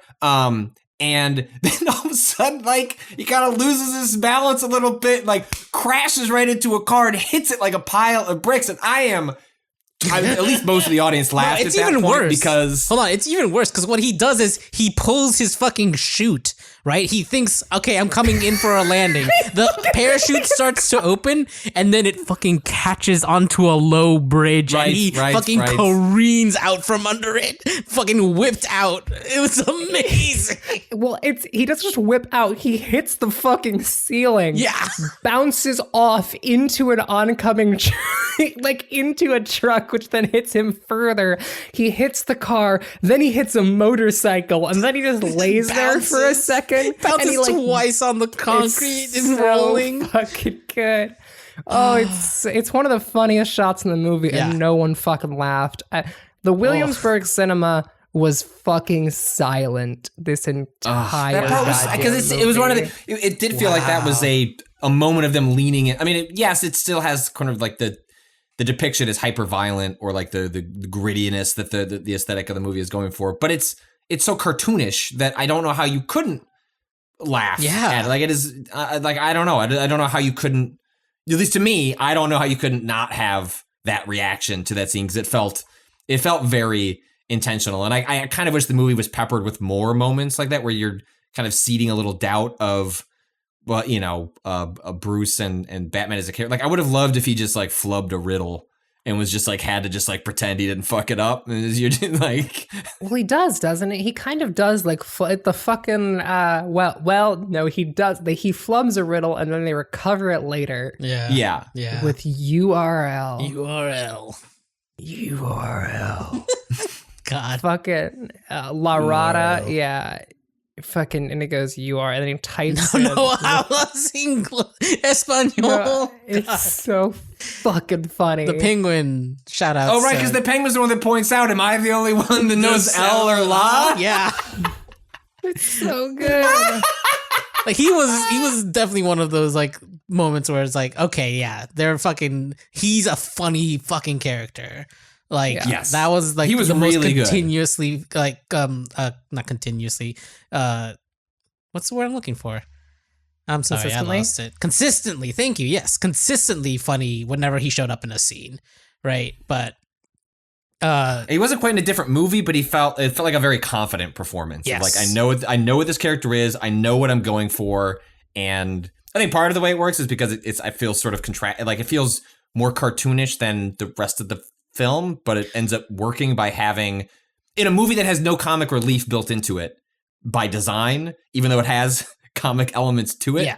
Like every time Colin Farrell came on screen to be the Penguin, I was like, oh, like this is the one moment the movie is gonna let like release on me is because I know this character. That's all they can do. Robert Pattinson and Colin Farrell are acting in the same movie. Yes. And that is a totally different movie than anyone else is in. Yeah. No one else is in that movie, and Colin Farrell and Robert Pattinson are off on the side having their own little movie. They're in a Batman movie, and everyone else is in a gritty reboot movie of something else. And a cop procedural. We got this question is, I don't know this term, but I feel like Brandon Cado, you'd be able to illuminate it. This is based on Gordon's complete fuck up with the USB drive, which I really feel like Batman, for being as smart as you are, also could have bailed out Gordon there a little bit. So Dark Base writes, hey folks, I know that Batman is new and inexperienced, and I loved how that was reflected in the fight sequences, but I just can't get over both Bats and Gordon not using an air-gapped computer to view the Riddler's thumb drive. Surely this sort of thing is common knowledge by now, especially by a modern police detective. Love the movie so much, and as a huge fan of Batman since I was 3, I was tickled that it premiered on my birthday. Also, happy belated to my fellow birthday twin, Ren. Thanks for all that you do. I don't Air-gapped know. What is an air-gapped computer? A computer that has never been connected to the internet and cannot be connected to the internet. Right. So usually when you're doing, for cybersecurity reasons, when you're doing something like snooping around in something that you're not sure where it came from, you use one of these computers because then something can't be escape it. Right. Right. So like that specific thing would have been stopped by an air-gapped computer, a computer that did not connect to any network. And I think this person, it's very funny how advanced they think technology is in police departments, because the only technology that's advanced in police departments is the fucking weaponry and armor that they get, and not their fucking computer systems. Like cybersecurity is woefully, horribly, like super bad in a lot of police departments across the US. And no, they would not know that. The average person would not think that that's a thing that you should do when you're picking up a random flash drive. They're just like, oh yeah, let's see what's on it and plug it in. And that's how the hackers win. Like that's why hacking works, because people do not know this knowledge, like do not think about it, and will just plug things into random computers. We've been talking around the thumb drive a lot, and not like directly, but we should talk about one of the funniest jokes in this movie. So there's a cipher, and they're solving the cipher, and they're like, man, the cipher seems to be incomplete. And then Robert Pattinson goes, what if the cipher is complete? And they fucking scan the cipher and they remove all the letters that they don't know. And what it reveals is that the actual letters on the page like make the shape of the word drive. And then Batman's like, drive. Let's go to his car garage. And he goes to the fucking mayor's car garage, and he's walking through, and he's like, that's the car. I can tell because it's obviously marked as the car by the pair of pliers next to it. Or in the door or something. It's like there's a I think it was in a tire. It was in a tire, and it's I think are they garden shears or something? Something that was obviously used to cut off a piece of a body. Right. Because it's got blood on the car, and he's like, drive. And then Gordon's like, drive isn't like car? That's really fucking stupid. And then Batman opens the door and he goes, thumb drive. And he pulls out this fucking USB drive with a thumb stuck to it. And it's so fucking funny. And then Gordon's like, well, how are we going to open this drive? And Batman goes, thumb drive. And fucking opens up, and it's got like this thumbprint scanner. And then Gordon's like, oh, I guess I'll do this. And he fucking does it. It's so good. It's so incredibly good. Very. But yeah, no, the police would not think to do that normally, unless you have a good cybersecurity division, which many don't. Yes. Yeah. I mean, yeah, I can speak to that myself. If you ever had to go to your local police department and ask them to explain to them what swatting is, and then the conclusion of that conversation being, we can't help you. That's so what do I do if someone calls in a SWAT team on me and I've already flagged to you that someone might do that to me? Well, we're going to show up anyway. It's like, okay. Well, it's gonna, thank you. But we'll make a note in your file. I was like, I don't know what that means. Will they be able to access that if they are going to my house? No. It's like, okay, well. Jesus. Thank you. It is on a record. It's on a record to say that they did something so that the person was very nice. It was not that person's fault. Yeah. That is a systemic lack of training and resources for something that will become increasingly a problem going forward. And they're not equipped for it. We've addressed a bunch of the other questions, like, Paul and Phoenix. I love when people put their locations. The movie forum, Frukin has been pretty effusive in his praise for the film, but I found it long to the point that I didn't care if there was a credit stinger and just left. Even the end of Return of the King didn't have me itching to just be done like this movie did. Am I alone in thinking the movie needed 30 to 45 minutes edited out of it? I don't know that you could have edited 30 to 45 minutes out of it. Remove 30 minutes from this film. That's part of the structural issue. I think they did. I'm horrible. I'm usually very bad at answering this specific type of question because I'm the motherfucker that played Destiny for 23 hours over the weekend. Yep. So movies don't feel long to me unless they're really, really, really poorly paced. And oftentimes it's like a 90-minute movie that feels poorly paced. It's like, wow, that took forever. It's like that was 90 minutes, my guy. I'm like, no, that wasn't 3 hours. I didn't just sit through 3 hours of garbage. It's like, no. But like, yeah, this totally lengthwise, it felt like it needed to be split and more in a TV show. If the movie ended before this movie deliberately doesn't have a whole lot of action. It like really carefully chooses its like fight sequences. They're pretty brief and like have a lot of intensity to them. Like the hallway sequence with Batman is like really fucking cool to look at. The fight in the intro when he fights the Skull Gang is cool. And then whether it was a studio note or just really poor scripting on Reeves's part, like the bombs blowing up with the river just feels like, all right, these movies need to have like crescendo. They need to have a big action sequence at the end.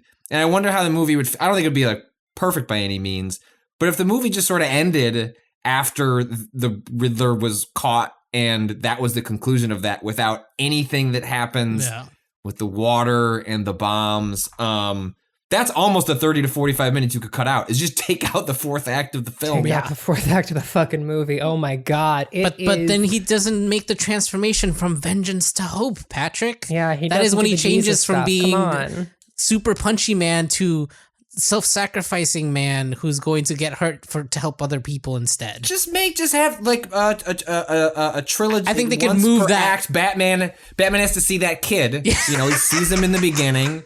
He sees him at the church. Have that kid see him as he's like. Also, that's the walks kid. out from booking Riddler. And he sees that kid again. He goes, I gotta be hope for that. That's kid. the same fucking.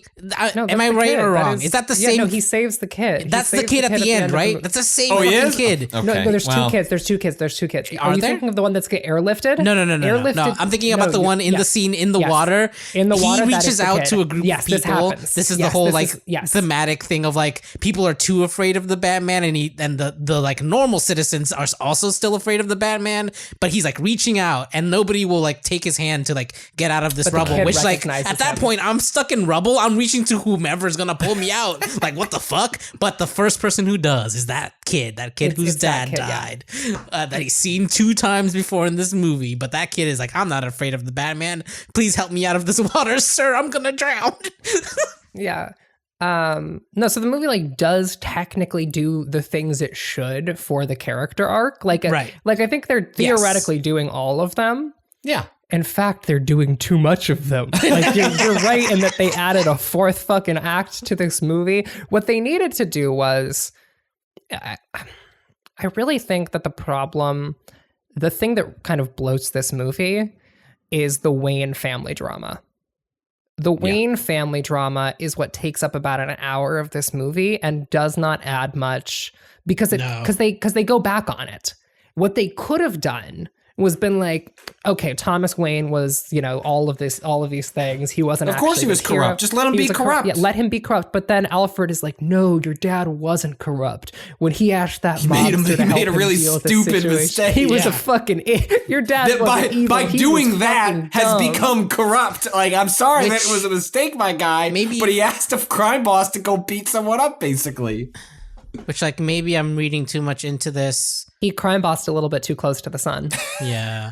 Maybe I'm reading too much into this, but for, like, given the like propensity of the rest of the movie to lean into specific types of liberalism, it felt a little bit of like that whinging, like, cancel culture, but like they only did one bad thing and then they're okay, and like now you're being canceled for it because you did one bad thing. He didn't mean to do it. Yeah, exactly. That's exactly the thing where I'm like, he had a heated politician moment. Yeah. Oh no. Yeah, heated politician moment. It's literally what he said. Did a little bit of a kill. Wild. He did a little bit of a kill. He felt so bad about your dad felt so bad about the kill. So I don't know. I will say, I think we spent most of the time talking the movie picking apart the parts that don't really work. So I think a lot of parts don't work. I don't know that I had a bad time. I feel like I would enjoy the movie a lot more on a second watch. I had a good time. I know what the movie is. I know what the vibe is. Having that phrase that you've now, I will not be able to remove from it, of it being not intentional camp. What was Gritty it? camp. Gritty camp is so good. And when I come to the movie more honestly, I feel like I'm going to be able to appreciate the highs and lows of it, or look over the lows more, because that's just a great way of looking at the movie. When I got home to my roommate, I was like, I told her all of these things, and she's like, so you didn't like the movie? And I was like, no, I did like the movie. Actually, it was pretty fun. For all of this, here's the test. I tweeted about this. Yesterday, I did not sleep great the night before. I had a very, very stressful, emotional situation earlier in the day. And then I went to go see the film The Batman. I have narcolepsy. I have fallen asleep in most movies I've seen in theaters every year for the last 7 years since I developed symptoms. I stayed awake for all 3 hours of The Batman. I was fucking the base of this movie's soundtrack would not let you. Yeah, that's what I was gonna say. This fucking movie was locked on to my ass. We are saying this movie happened to me for 3 hours, and you know what? It happened enough that I stayed awake. There were enough moments where I was had to make the choice to stifle a laugh in a dead silent theater. One of the things, it's a good movie. It's a good movie, or it's entertaining. There are far worse ways to spend 3 hours. I do not regret any of it. No, I would have loved to watch it in a group setting. That sounds instead of if I could have just paid paid alone, $60 to watch it with my friends in my house, where we all at the moment where the thumb drive thing happens, we pause, we go around the room, we talk about how we're going to reframe our response to this film, and then we proceed so we can all be on the same page. Ideal. Instead of going to see it alone at the Williamsburg Cinema, where every single motherfucker in that theater treated it like the most serious shit I've ever seen. I do want to have a quick shout out, though. Quick shout out to the guy sitting in front of me reading the end of Chainsaw Man. I hope you're okay, dude. I watched a dude reading the end of the manga Chainsaw Man in front of me before the showing, and I was watching that dude's leg bounce up and down, phone in his hand, as he is reading the end of Chainsaw Man in front of me. And I'm like, oh, dude, you do not want to start that chapter at the beginning of this movie. You are starting that chapter during the fucking ad roll of this film. You are not going to be able to finish that chapter, King. I can see Denji talking to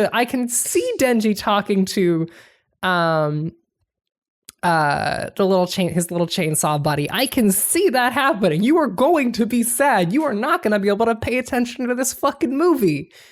I hope he's okay. I also liked his fit. He had a nice jacket on. He seemed like a nice dude. Shout out to that guy who was sitting in front of me. He also went alone. Shout out to a king. He and I were energetically aligned during the film. I hope, this is the hope in the depths of my heart, is that he and I were sitting there both being like, why the fuck isn't everyone laughing at this movie? Because as two Chainsaw Man appreciators in that theater, that was incredible. I also think that God, I think this movie is deeply poisoned by the legacy of Marvel films. I think that's part of the problem. Yeah. Is that what superhero movies have become made the audience completely unprepared for what this movie was in a lot of ways. I can definitely see that. It was also weird. I watched I saw a lot of people before this come out. It's I'm gonna rewatch all the Nolan Batman films, and I was like, no, I'm gonna rewatch the Burton Batman films. And you made the correct decision, Patrick. Well, and so they're fascinating movies to watch. I forgot how fucking weird Batman Returns is. Whatever you think in your memory how weird that movie is, I assure you it's 1,000 times weirder than what you remember. Trying to explain to my daughter what happens to Michelle Pfeiffer during her transformation to Catwoman. She's like, did the cats kill her? I was like, Jessica, I don't know. Is she a cat now? Maybe. Don't worry about it. But the original, the 1989 Burton film has so much of Burton, who like has his own form of camp that is like pervasive in a lot of his work. That movie, like the original one, is you can feel the camp bursting through, but it's like it's restrained in the film. Whether it's through he had not become a big blockbuster director yet. He had Beetlejuice at that point, but he wasn't quite at the height of his powers commercially. And so that movie feels like him restraining himself in like his own sort of like creative pursuits. And then Batman's a big success. He makes Batman Returns, and the studio's just like, I don't know, man, make whatever movie you want to make. And Batman Returns is just like an unrestrained weirdo, like shooting a film for a couple of hours. I can't recommend it more. They're both on HBO Max no, Hulu. Weirdly, the other Batman movies are on HBO Max. The 1989 and Batman Returns, which maybe 91 or whatever, is on Hulu. They're wildly entertaining films, and I think will actually better prepare you for the vibe of the Batman than watching the self-serious Nolan films would. I think you'll have a better time as a result. Good movie. I'm again want to apologize to Mr. Reeves and Patterson for not wanting to fuck Robert Pattinson enough. I'm really sorry, because it's so obvious how much this movie wants you to want to. There should have been a Robert poll Pattinson at the end. You know, like you get a push notification on your phone, like Mr. Reeves would like to know. Did you also want to fuck Robert Pattinson this entire movie? To which I was like, not really. It's okay. Like, it's not his fault, but like, wow, does this movie want the few scenes where his shirt is off? This movie is like, look at that guy's sinew. Look at this man's sinew and hands, and it's like, that is some sinew and hands, yeah. This is one of the most made for straight people movies I think I've seen. And like, this is when I got home last night, I looked at my roommate and said, Matt Reeves' The Batman was made for straight men and women.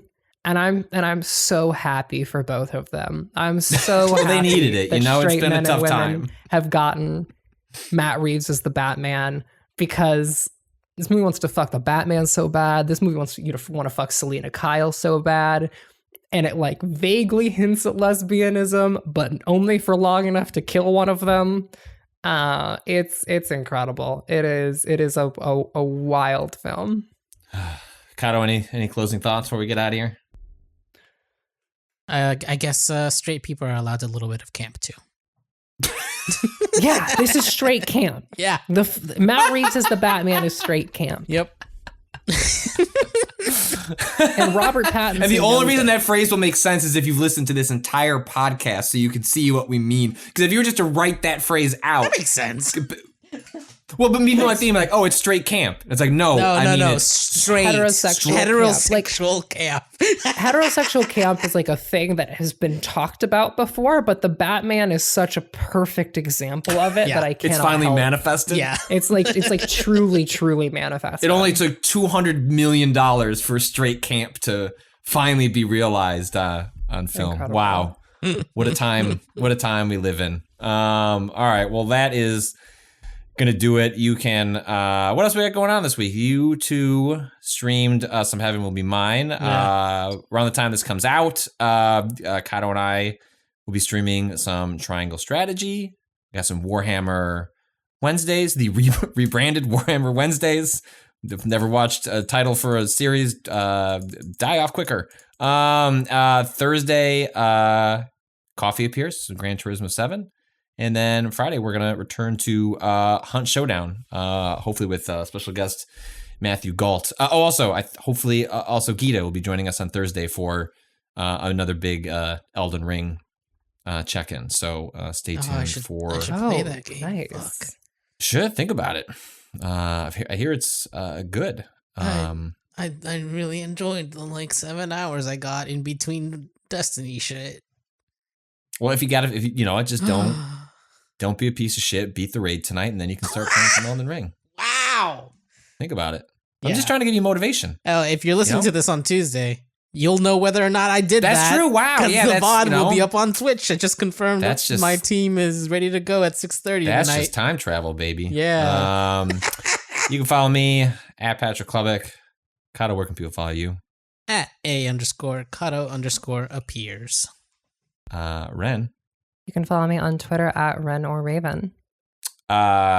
Cado, I am going to ask you to do a thing for me. This is going to require a little extra editing. Okay. But I don't have the intro or outro to this podcast. And so I'd like you to go to a previous Waypoints. Oh my God. Edit Rob's, like just like a generic Just intro. Rob.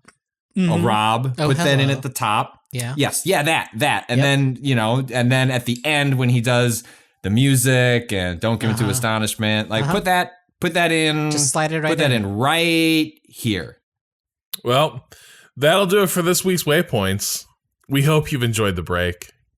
Please be sure to rate and review us on your podcast platform of choice, if it allows such a thing. I think we're a 5-star podcast, but it's not for me to say. It's for you, the listener. Our theme music is Slide Asleep by Too Mellow. We'll be back again with Waypoint Radio on Friday. Until then, do not give in to astonishment.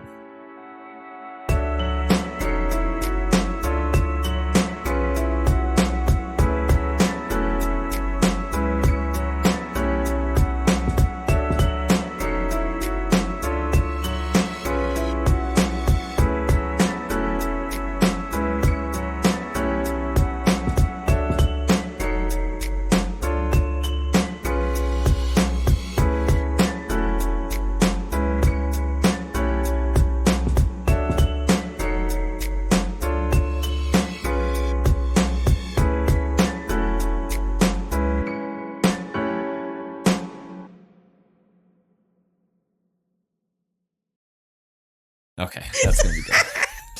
God damn it. He's gonna be furious if he listens to it too. He's gonna be furious. Very funny. Oh.